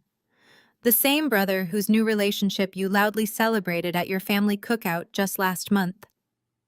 I seem to vividly recall you standing in your mother's hallway telling me I was trash being taken out to the curb. I recall your mother declaring to all your relatives that I never fit your image of black excellence because I was too focused on my medical career to be a proper submissive wife. Tanya choked on a violent sob, shaking her head frantically back and forth. We were so wrong, she cried, wiping her running nose with the back of her trembling hand. We were so stupid and blind, Vivian. Mom is beside herself with crushing guilt. We were just trying to be supportive of Donovan making a new start, but we know now that Lexi was a terrible, disastrous mistake. She was just a ruthless gold digger who took everything he had. You are his real family, Vivian. You are his one true wife in the strict eyes of God. Please, you have to do the Christian thing here. Jesus teaches us to forgive our enemies and show grace. You cannot just let a man die an agonizing death just because you are angry about a messy divorce. I let out a short, dry laugh that held absolutely zero humor. It was a sharp cutting sound in the quiet garage. Do not dare to use religion to manipulate me, Tanya. I said, my voice turning hard as steel and utterly unforgiving. God already gave Donovan a profound miracle. God gave him a literal lifeline in the form of a devoted wife who sacrificed 5 years of her youth, her sanity, and her personal financial stability to pull him out of an early grave. God gave him perfect health and a miraculous second chance at life on a silver platter. And what exactly did your brother do with that divine lifeline, Tanya? What did your entire family do? You all decided to spit directly on it. You laughed in my face and thanked God for a 23-year-old girl who proceeded to spend his vital medical funds on designer luxury bags and Instagram vacations. I reached out and opened my car door, the warm interior lights illuminating the dark concrete space between us. I am not angry, Tanya. I continued smoothly sliding into the comfortable leather driver's seat. I am simply entirely indifferent. Donovan made his choices with a perfectly clear mind. He actively chose a life of superficial luxury and flagrant infidelity over the woman who physically kept him breathing. I am no longer his wife, and I am certainly not his personal medical savior. If your family is so desperate for a medical miracle right now, I strongly suggest you track down Lexi and pray to her. Tell her to sell the Porsche she stole. Maybe then you can afford one single dose of his medicine. I pulled the heavy car door shut firmly, sealing myself inside the quiet, luxurious interior of my vehicle. Tanya immediately slammed her flat hands against the passenger window, crying and begging, pleading hysterically with me to open the door and listen to her. I ignored her completely, looking straight ahead. I started the engine, put the car in drive, and pulled smoothly out of the parking space, leaving her sobbing and collapsing onto her knees on the dirty, oil-stained concrete floor of the hospital garage. I drove out into the cool night air, feeling an immense, profound sense of absolute peace. But the dramatic fallout of my total rejection did not end in the hospital parking garage. When Tanya returned home that night, completely broken and empty-handed, her devastating failure ignited a massive firestorm of defensive rage within her husband. Connor was a man whose entire core identity was built on aggressive white privilege and the absolute unwavering belief that he could bully the entire world into submission using his expensive corporate law degree. He deeply despised the fact that a successful Black woman was successfully holding his entire extended family hostage by simply refusing to participate in their toxic dysfunction. Seeing his wife sobbing hysterically on their living room sofa bruised his massive, fragile ego beyond all possible repair. Connor poured himself a large glass of expensive whiskey, pacing back and forth across his pristine hardwood floors like a caged animal. In his arrogant mind, I was not a highly educated medical director, making a valid legal and ethical choice. I was simply an angry, bitter ex-wife who needed to be violently put back into her proper place. He genuinely believed he could use the powerful legal system to terrorize me into total compliance. He thought he could leverage his elite status to crush my medical career and force me to sign the sponsorship papers out of pure, overwhelming fear. Connor retreated to his lavish home office, sitting down aggressively at his polished mahogany desk. He flipped open his laptop and began aggressively typing out a vicious formal legal summons. He deliberately used the official embossed letterhead of his elite corporate law firm, fully intending to weaponize his employer's prestigious reputation to maximize the intimidation factor against me. He did not care about the actual established facts of the divorce or the strict ethical guidelines of the hospital grant program. He only cared about completely destroying my peace of mind and asserting his dominance. He filled the massive document with threatening, dense legal jargon and wild, completely baseless accusations. He officially accused me of gross medical discrimination, claiming I was intentionally withholding life-saving treatment from a vulnerable dying patient, purely out of malicious personal spite. He drafted a formal complaint addressed to the state medical board, demanding that my clinical license be permanently revoked due to severe ethical malpractice and intentional harm. He threatened to file an emergency legal injunction to force the hospital administration to reinstate Donovan's free infusions immediately, while holding me personally liable for all administrative costs and compounding legal fees. To add an extra layer of psychological torture, Connor included a typed cover letter explicitly threatening to drag my professional name through the local media dirt. He wrote that he would personally contact every major news outlet in the city and pitch them a sensational story about a corrupt hospital director who weaponized the healthcare system to slowly murder her ex-husband in a bitter divorce dispute. He stated clearly that unless I restored Donovan's medical grant within 48 hours, he would personally march into the hospital boardroom and demand my immediate termination in front of the entire executive committee. Connor printed the thick stack of threatening legal documents, a smug, triumphant smile spreading across his pale, arrogant face. He genuinely believed he had just checkmated me. He thought his aggressive white-collar bullying tactics would send me into a blind, terrified panic, forcing me to surrender my medical authority just to save my hard-earned career from public ruin. He placed the documents into a thick manila envelope, completely unaware of his massive fatal error. By arrogantly using his corporate law firm's official letterhead to threaten a senior director of a partnered medical institute, he had just handed me the exact perfect weapon I needed to permanently annihilate his entire professional existence. The morning of the executive board meeting began like any other Thursday at the Apex Medical Research Institute. The massive glass-walled boardroom was located on the highest floor of the building, offering a commanding panoramic view of the bustling city below. I sat at the long, polished mahogany table, surrounded by the most powerful medical directors and hospital administrators in the state. Dr. Thorne was seated across from me, reviewing clinical trial data and funding allocations for the upcoming fiscal quarter. The atmosphere was calm, professional, and entirely focused on advancing cutting-edge medical science.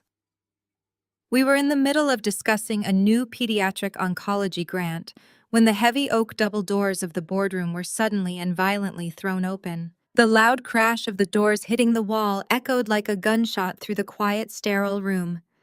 Every single head at the table turned toward the entrance in absolute shock. Standing in the doorway was Connor. He was wearing his most expensive custom-tailored power suit, his chest puffed out with that signature toxic blend of aggressive white privilege and unearned corporate arrogance. His pale blue eyes swept across the room, daring anyone to challenge his sudden disruptive presence. His hands were firmly gripping the handles of a standard hospital-issue wheelchair. Sitting in that wheelchair was Donovan. The physical deterioration that had ravaged his body over the past few weeks was truly shocking to witness in the harsh, bright light of the boardroom. The handsome, confident luxury real estate broker was completely gone.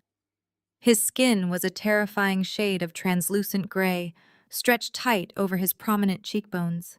He was wrapped in a thick wool hospital blanket, shivering violently, despite the comfortable temperature of the room. His knuckles were swollen to 3 times their normal size, and his breathing was shallow and labored.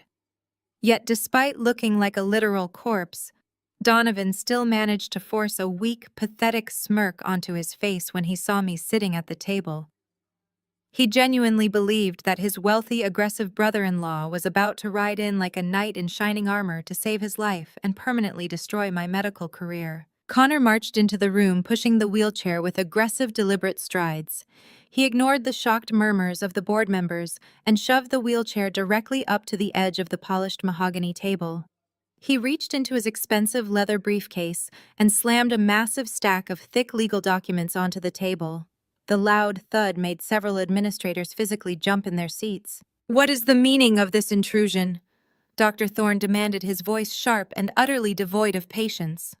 "This is a closed executive meeting. You are actively trespassing in a secure medical facility. Security will be called immediately to escort you off the premises." Connor let out a loud, barking laugh that held absolutely no humor. "Go ahead and call security."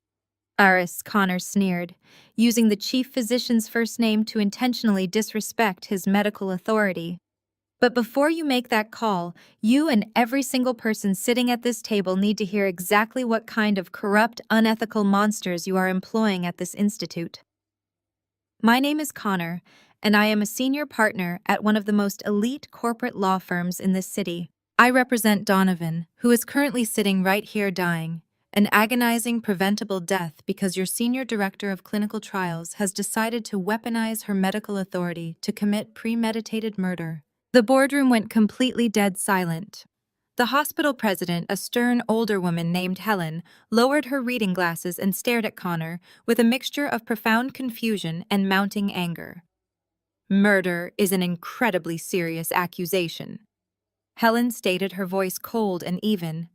"I suggest you choose your next words very carefully, young man, before you find yourself facing a massive defamation lawsuit." Connor leaned heavily on the boardroom table, placing his flat hands on the polished wood and glaring directly at me.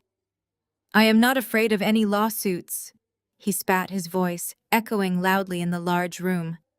"I have the entire legal system backing me up.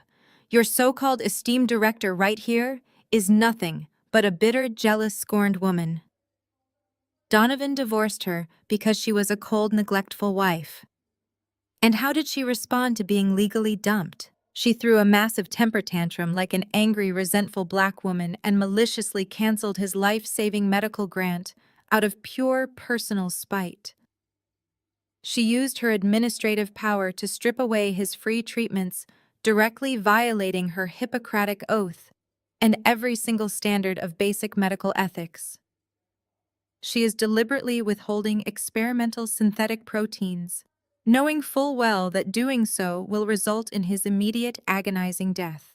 Donovan let out a weak, pathetic cough from his wheelchair, nodding his head in agreement with Connor's wild, dramatic accusations. He looked around the room, trying to make eye contact with the board members, hoping to garner their sympathy. He wanted them to see him as a tragic, helpless victim of a cruel, vindictive ex-wife.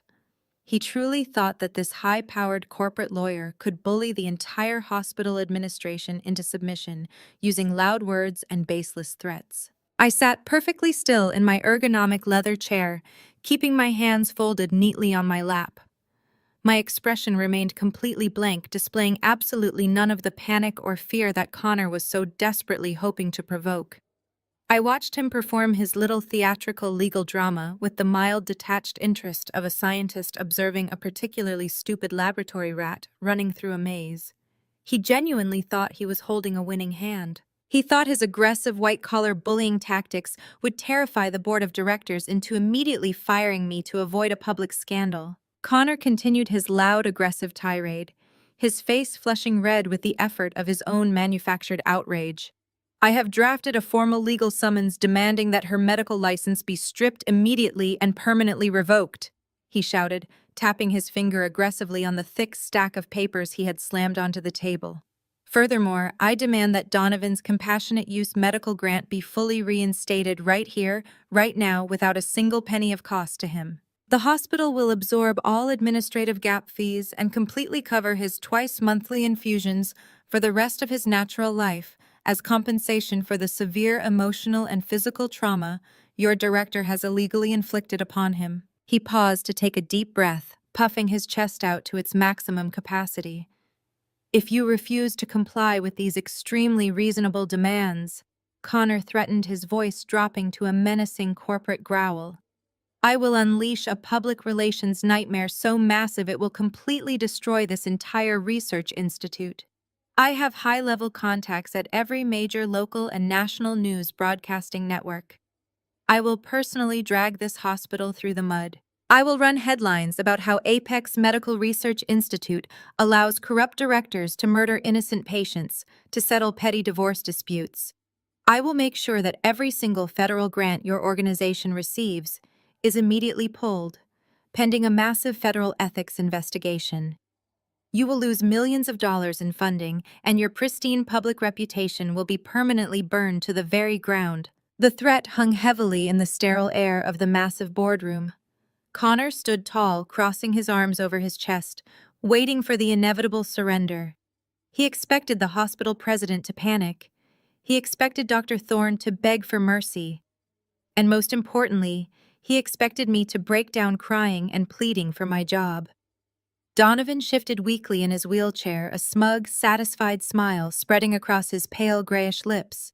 He thought he had won. He thought his rich, arrogant brother-in-law had just secured his free medical care for life and simultaneously destroyed my entire professional existence. The board members looked at each other in total silence. They did not look terrified. They did not look intimidated by the threat of a massive media scandal. They actually looked incredibly annoyed and profoundly confused by this bizarre interruption. Dr. Thorne exchanged a brief, knowing glance with the hospital president. Helen turned her head and looked directly at me, raising one single eyebrow in a silent question. She was silently asking me if I wanted hospital security to drag these two delusional men out of the room, or if I wanted to handle the situation myself. I simply nodded my head once, a tiny, subtle movement that only Helen caught. I slowly stood up from my comfortable leather chair.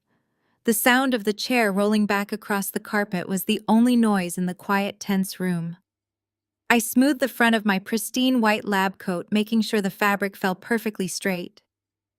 I moved with slow, deliberate grace, projecting absolute, unwavering authority. I walked around the edge of the massive mahogany table, my heels clicking softly on the floor, until I reached the sleek digital control panel mounted on the far wall. I pressed a single button on the panel. The heavy blackout shades on the floor-to-ceiling windows automatically began to lower, plunging the bright, sunny boardroom into a cool, dim shadow. Another button press caused a large white projection screen to smoothly descend from a hidden compartment in the ceiling, right behind the head of the table. The soft hum of the overhead projector coming to life filled the quiet space. Connor watched my movements with a sudden flicker of confusion breaking through his arrogant facade. He uncrossed his arms, his pale blue eyes darting between me and the descending projection screen. "What are you doing?" he demanded, his voice losing a tiny fraction of its booming corporate confidence. "This is not a time for one of your boring medical presentations, Vivian. I just handed you a career-ending legal ultimatum. You need to start packing your desk and signing those grant reinstatement papers before I call the media." Donovan gripped the armrests of his wheelchair, his swollen knuckles turning a sickly shade of purple. He coughed again, a wet, rattling sound deep in his chest. "Just do what he says." Vivian. Donovan wheezed, his voice pathetic and weak. "You lost. You tried to kill me and you got caught. Just sign the papers so I can get my medicine and go home. I am in a lot of pain and I do not have time for your games. I did not look at Donovan. I kept my eyes entirely focused on Connor, assessing his tailored suit, his expensive watch, and the sheer monumental scale of his profound ignorance. He had marched into one of the most powerful medical research institutes in the country, waving legal threats without doing a single ounce of actual background research. He had blindly trusted the word of his cheating, lying, broke brother-in-law. He was standing on a trap door, and he was eagerly begging me to pull the lever. I walked back toward the center of the room, picking up my digital tablet from the table. I synced it with the overhead projector, the bright light casting a stark white glow across my face in the dimmed boardroom. The entire board of directors sat in perfect silence, waiting to see exactly how I was going to dismantle the arrogant lawyer standing before us. "Connor," I said, my voice perfectly calm and completely devoid of any anger or fear. "Your dedication to your wife's brother is truly inspiring. It takes a very specific kind of confidence to storm into an executive board meeting and threaten to destroy a multi-million-dollar medical facility.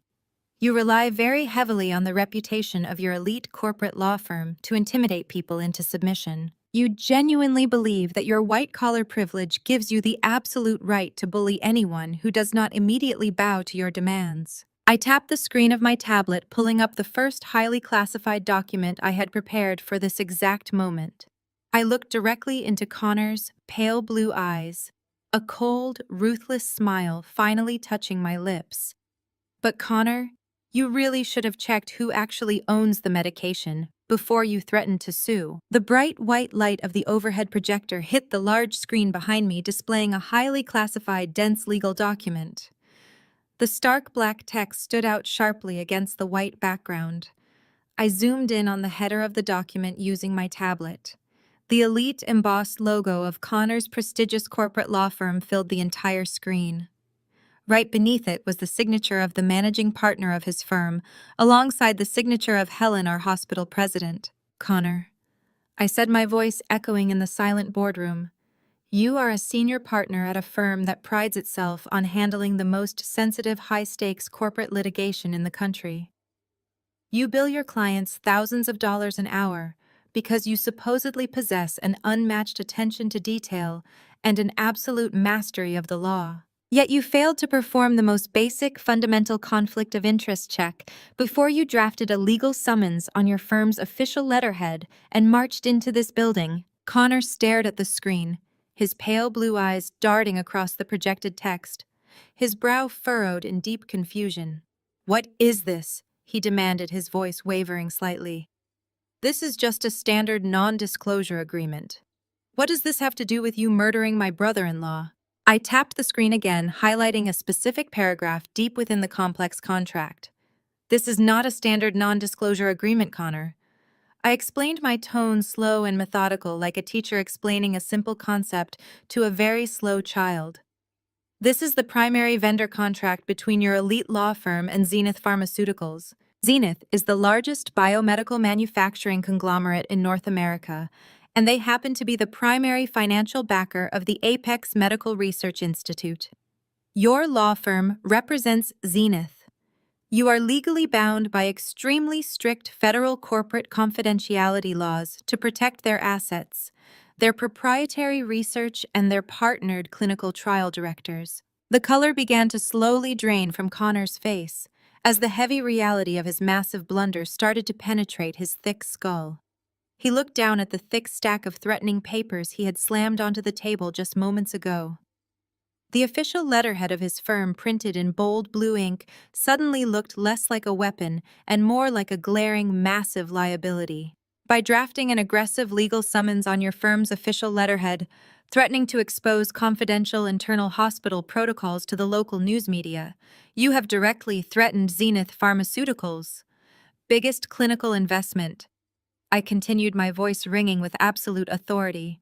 "You used your corporate status to wage a petty personal family vendetta. You brought unauthorized non-medical personnel into a highly secure executive boardroom. You threatened to drag a federally funded medical institute through a massive public relations scandal simply because you were angry that a black woman refused to give your cheating brother-in-law free experimental medicine.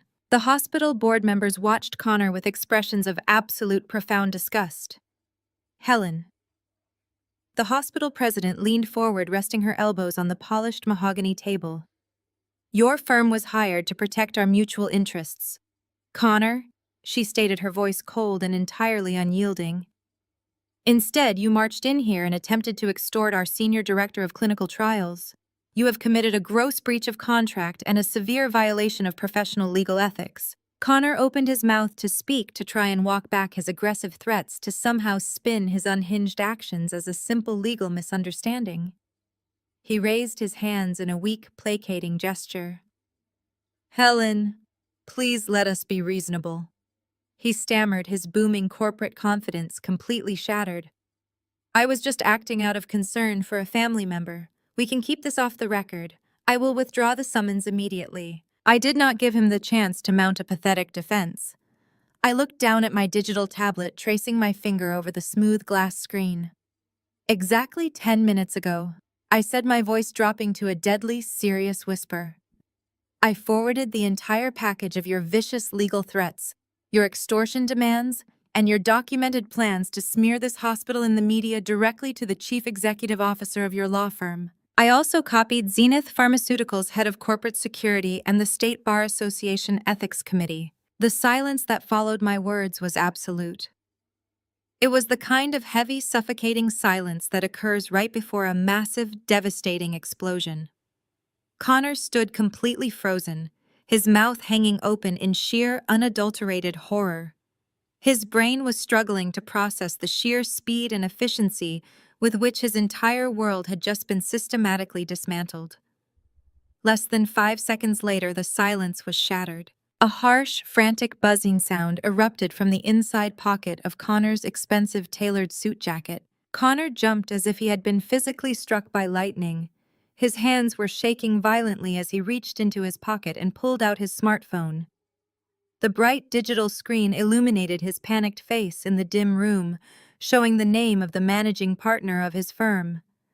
It was the exact man whose signature was currently projected on the massive screen behind me. Connor swallowed hard, the prominent Adam apple in his throat bobbing nervously. He knew exactly what that phone call meant. He was a dead man walking. He accepted the call and lifted the trembling phone to his ear. Hello, Connor. Choked out, his voice reduced to a pathetic, weak croak. The voice on the other end of the line was so loud and so incredibly furious that even from across the large mahogany table, I could hear the muffled, frantic shouting. The managing partner was screaming at the top of his lungs.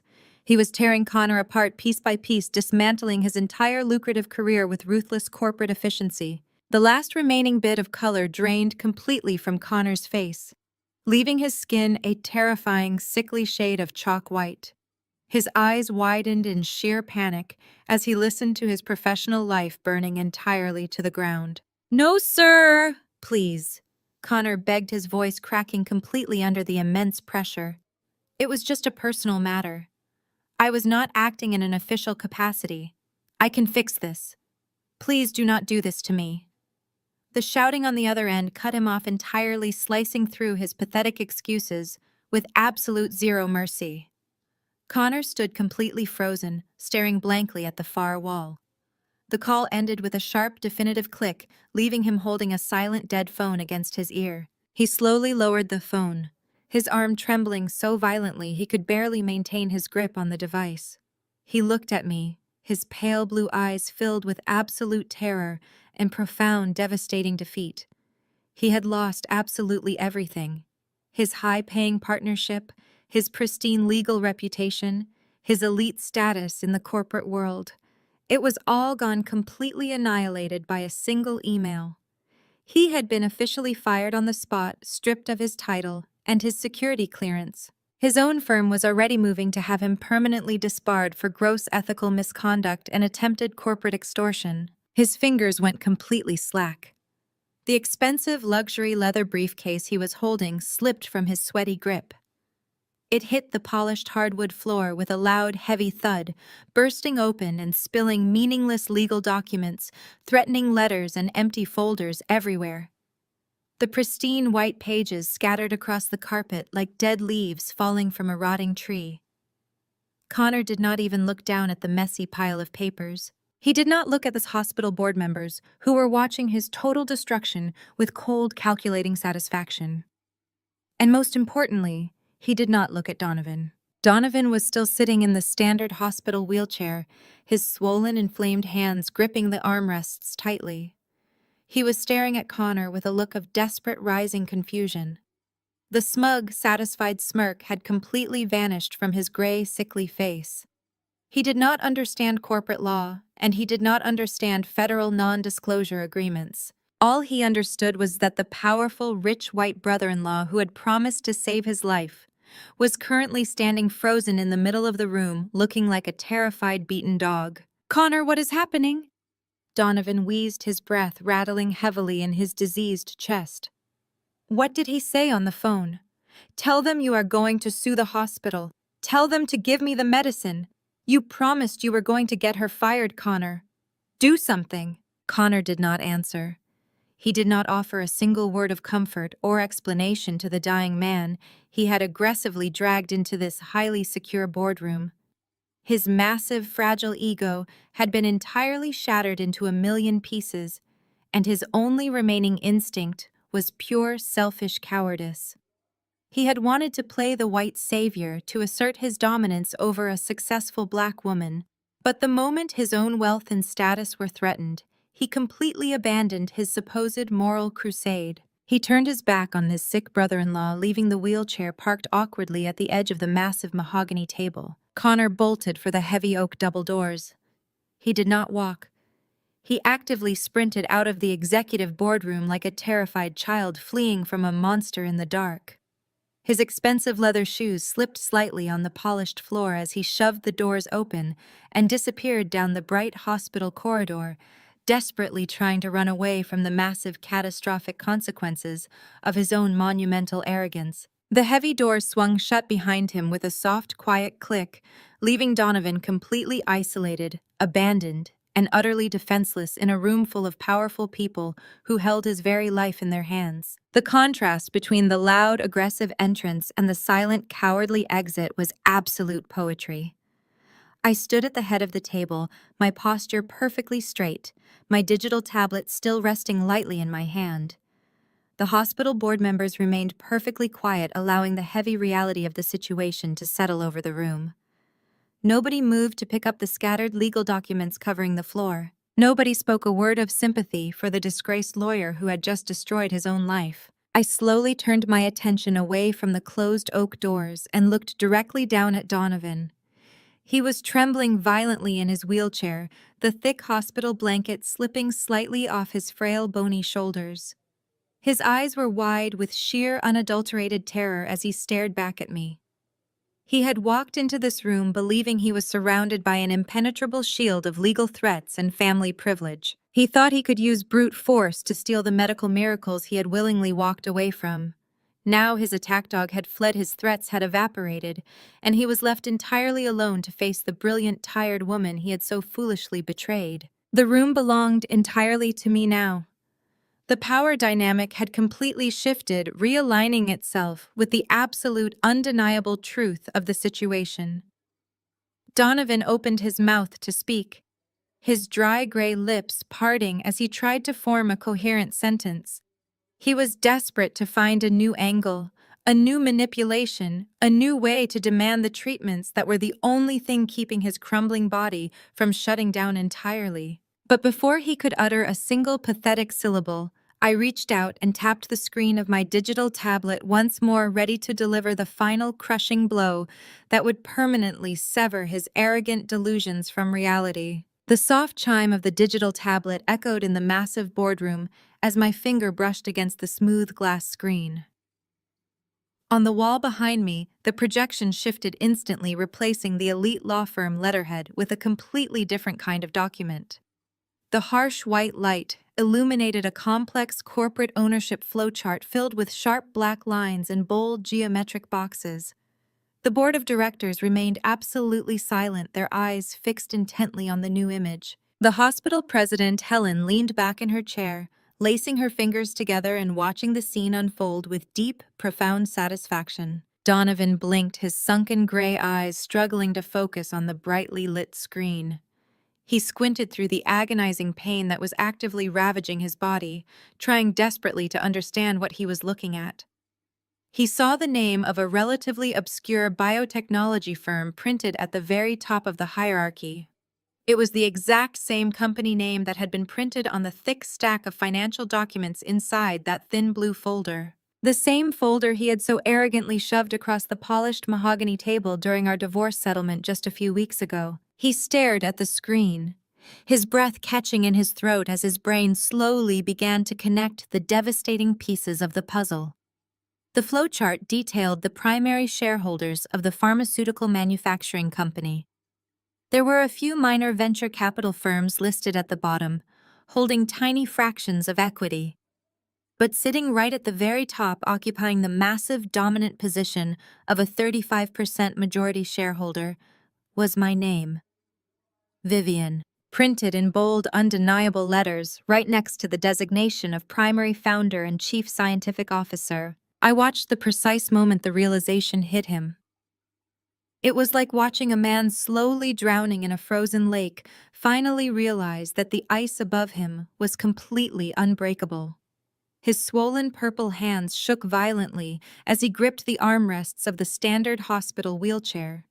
He opened his mouth to speak, but only a weak, pathetic wheezing sound escaped his lips. He looked away from the projection screen and stared directly at me, his eyes wide with a combination of sheer, unadulterated terror and absolute crushing disbelief. "You see, Donovan?" I began, my voice perfectly measured and chillingly calm, echoing across the quiet, sterile room. "You were always so incredibly eager to mock my dedication to my career. You loved to call me a boring lab rat. You constantly complained about the late nights I spent away from our luxury penthouse. You told your young, beautiful mistress that I cared more about sterile clinical trials than I cared about being a real, supportive wife. You genuinely believed that my entire professional existence was nothing more than a tedious administrative job pushing papers around a hospital desk." I took a slow, deliberate step away from the digital control panel, moving closer to the edge of the massive boardroom table. The truth, Donovan, is that I was never just pushing papers. Those long, exhausting nights you complained about were not spent doing administrative busywork. While you were out at expensive restaurants wooing high-end real estate clients and sleeping with your 23-year-old assistant, I was locked inside a highly secure Level 4 biosafety laboratory. I was staring through the lens of an electron microscope, desperately manipulating complex cellular structures and synthesizing artificial proteins. I did not just pull some administrative strings to get you admitted into an exclusive compassionate use program. I continued, my voice dropping to a low, deadly whisper that commanded the absolute attention of every single person in the room. I did not simply call in a few favors with my medical colleagues to secure your treatment. I am the treatment, Donovan.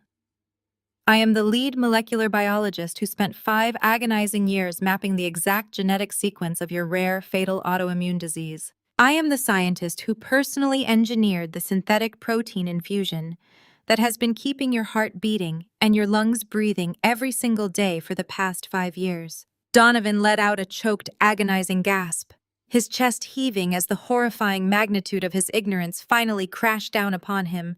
He shook his head back and forth in slow, desperate denial. "No," he whimpered, his voice cracking and breaking under the immense weight of the revelation. "No, that is impossible. You just managed the trials. You told me it was an external pharmaceutical company. You told me they were testing a new drug, and you got me on the list." "I did tell you that," I replied, my expression remaining completely blank and devoid of any human pity. "Because 5 years ago, you were a terrified, dying man, and you needed hope, not a complex lecture on biotechnology, startup logistics, and proprietary patent law.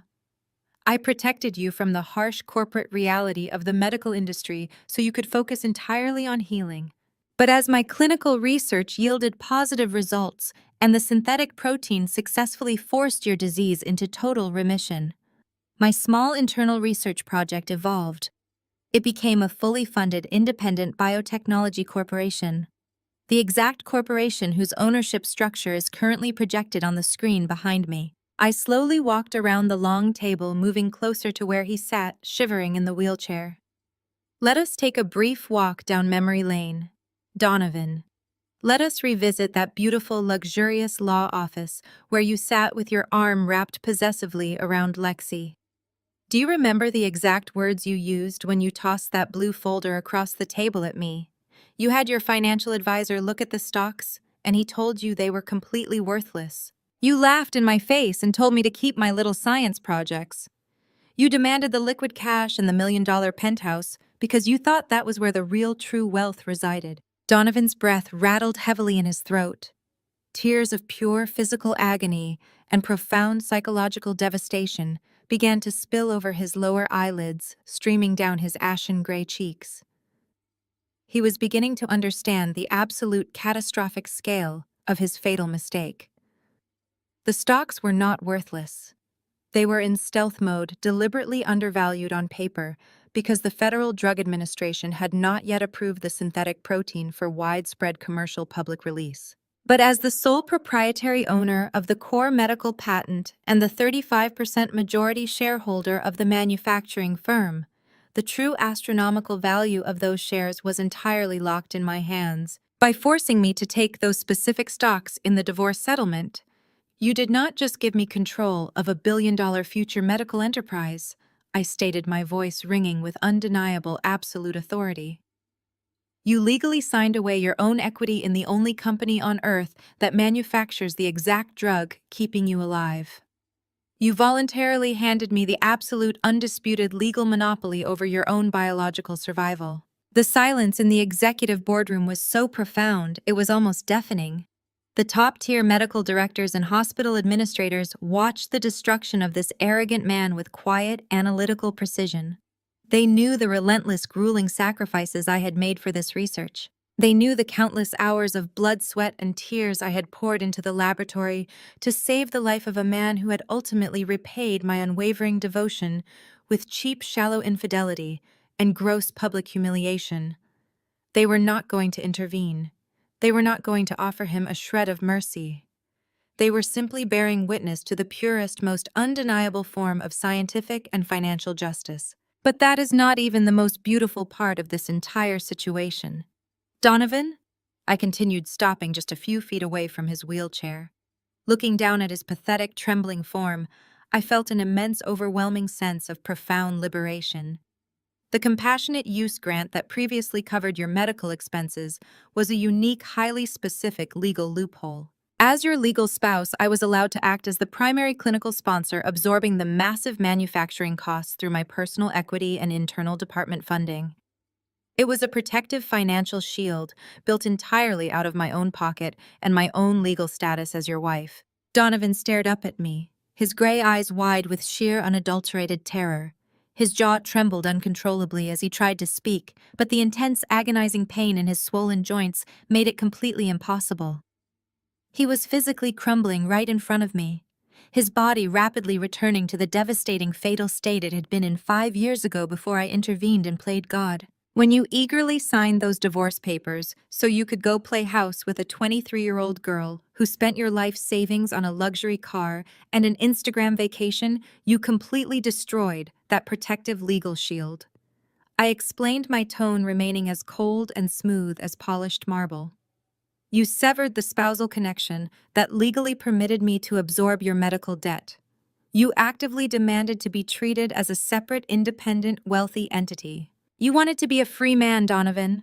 Well, congratulations. You are entirely free. You are now officially classified as a standard, unaffiliated civilian patient, requesting access to a highly experimental proprietary synthetic protein. I stated, delivering the final crushing blow that would permanently sever his arrogant delusions from reality.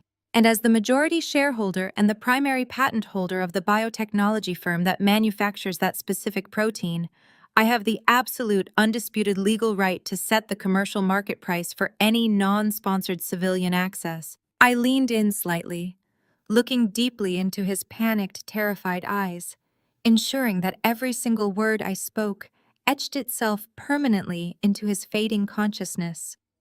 The price is $25,000 per dose, Donovan, $50,000 a month, $300,000 a year. That is the exact mathematically calculated cost of your survival without my protection.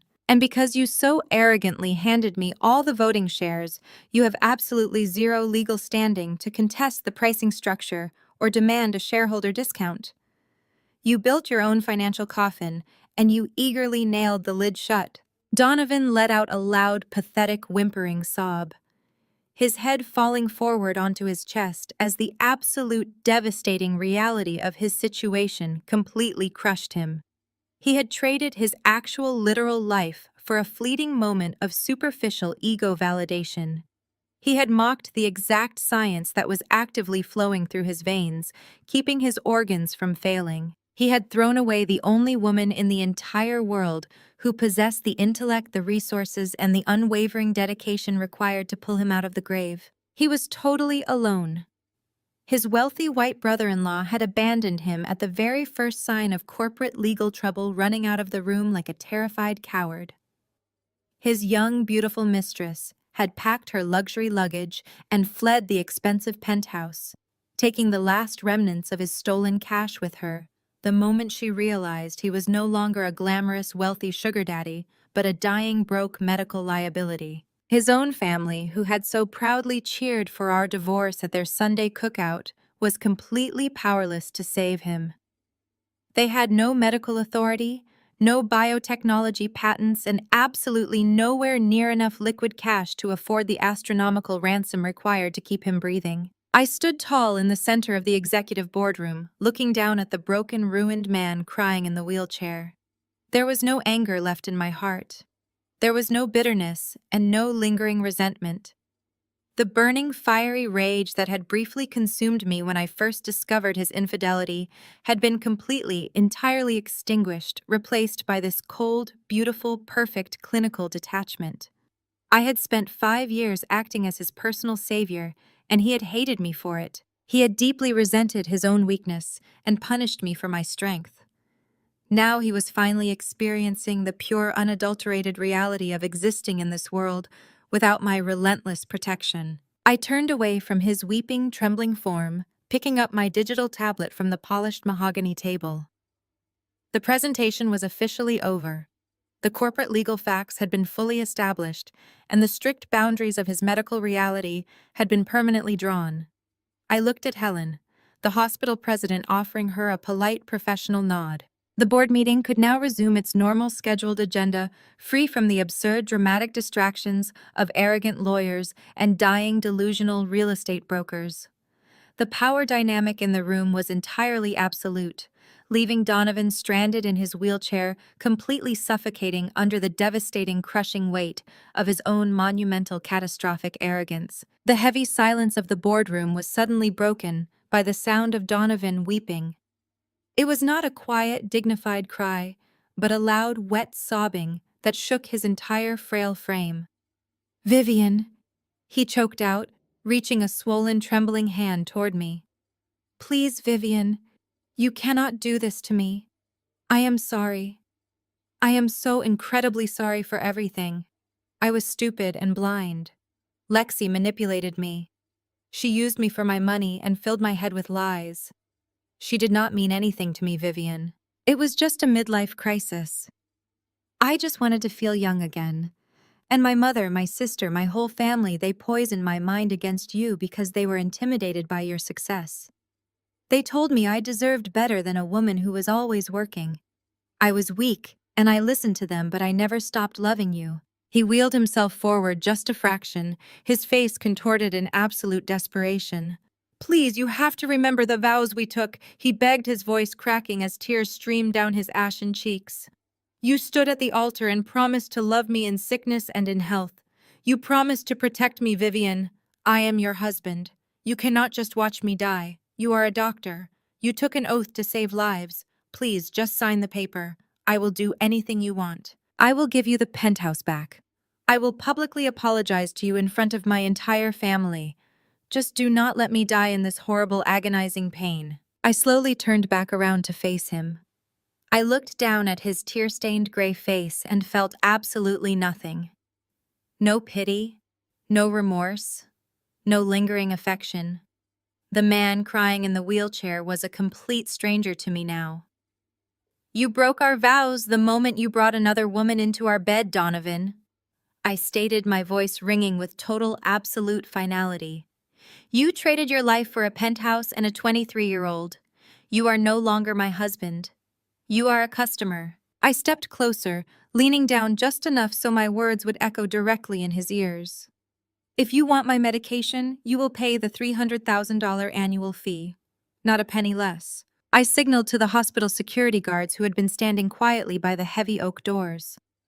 They stepped forward and firmly grabbed the handles of Donovan's wheelchair, rolling the sobbing, broken man out of the executive boardroom.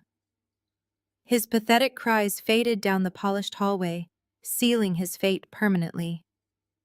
The aftermath of his catastrophic arrogance unspooled exactly as mathematics and reality dictated. Without the liquid cash to afford his life-saving infusions, Donovan was forced to immediately sell the $1.5 million penthouse to the bank at a massive, devastating loss just to afford his mounting medical debt. The luxury life he had bragged about evaporated into thin air.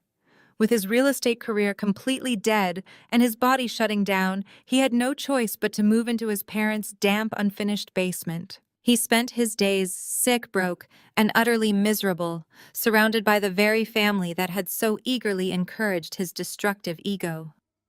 The golden child was now a permanent, heavy burden on the people who had celebrated his infidelity. His arrogant white brother-in-law Connor faced a similarly brutal reality. After being fired and officially reported for gross ethical misconduct, Connor was completely stripped of his lucrative legal license. He was permanently disbarred and buried under a mountain of corporate legal penalties and massive fines. Tanya, the sister who had so proudly demanded my house keys and told me I was trash, was forced to take up double shifts, folding clothes at a local retail mall, just to pay off Connor's massive legal debts.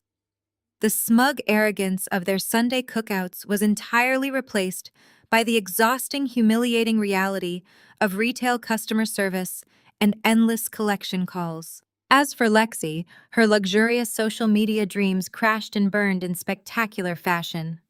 The flashy young mistress who thought she had stolen a wealthy prize realized too late that she had bet her future on a dying, bankrupt man. She was last seen on her digital platforms posting tearful videos from a cheap, dingy motel room. She loudly complained to her dwindling followers about being completely broke after a wealthy man she met in Dubai scammed her out of her last remaining dollars and stole all the designer bags she had purchased with my hard-earned money. Her superficial world collapsed, leaving her with absolutely nothing to show for her blatant greed. I did not watch their downfalls with any sense of active malice or vindictive joy.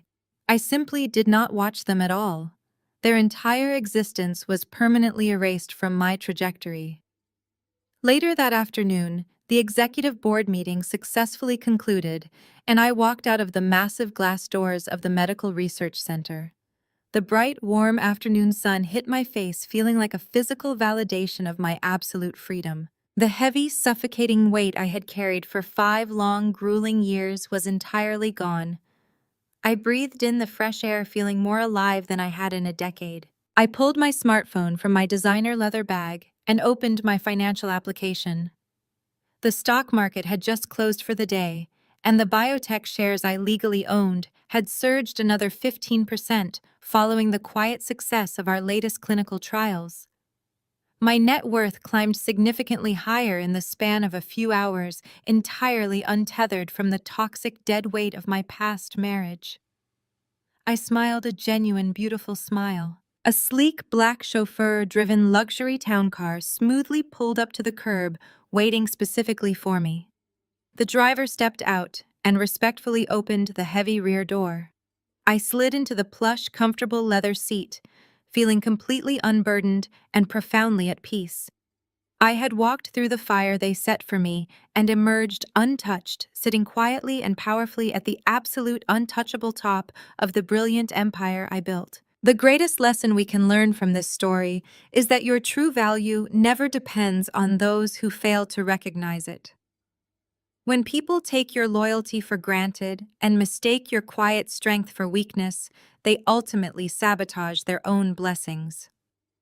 You do not need to seek revenge when people betray you, because their own arrogance will naturally become their absolute destruction. Healing begins the exact moment you stop sacrificing your peace to fix broken people. By setting firm boundaries and focusing entirely on your own growth, you can transform the deepest betrayal into your ultimate personal triumph. If you have ever walked away from a toxic situation to protect your own peace, share your story in the comments below and hit that subscribe button for more empowering content.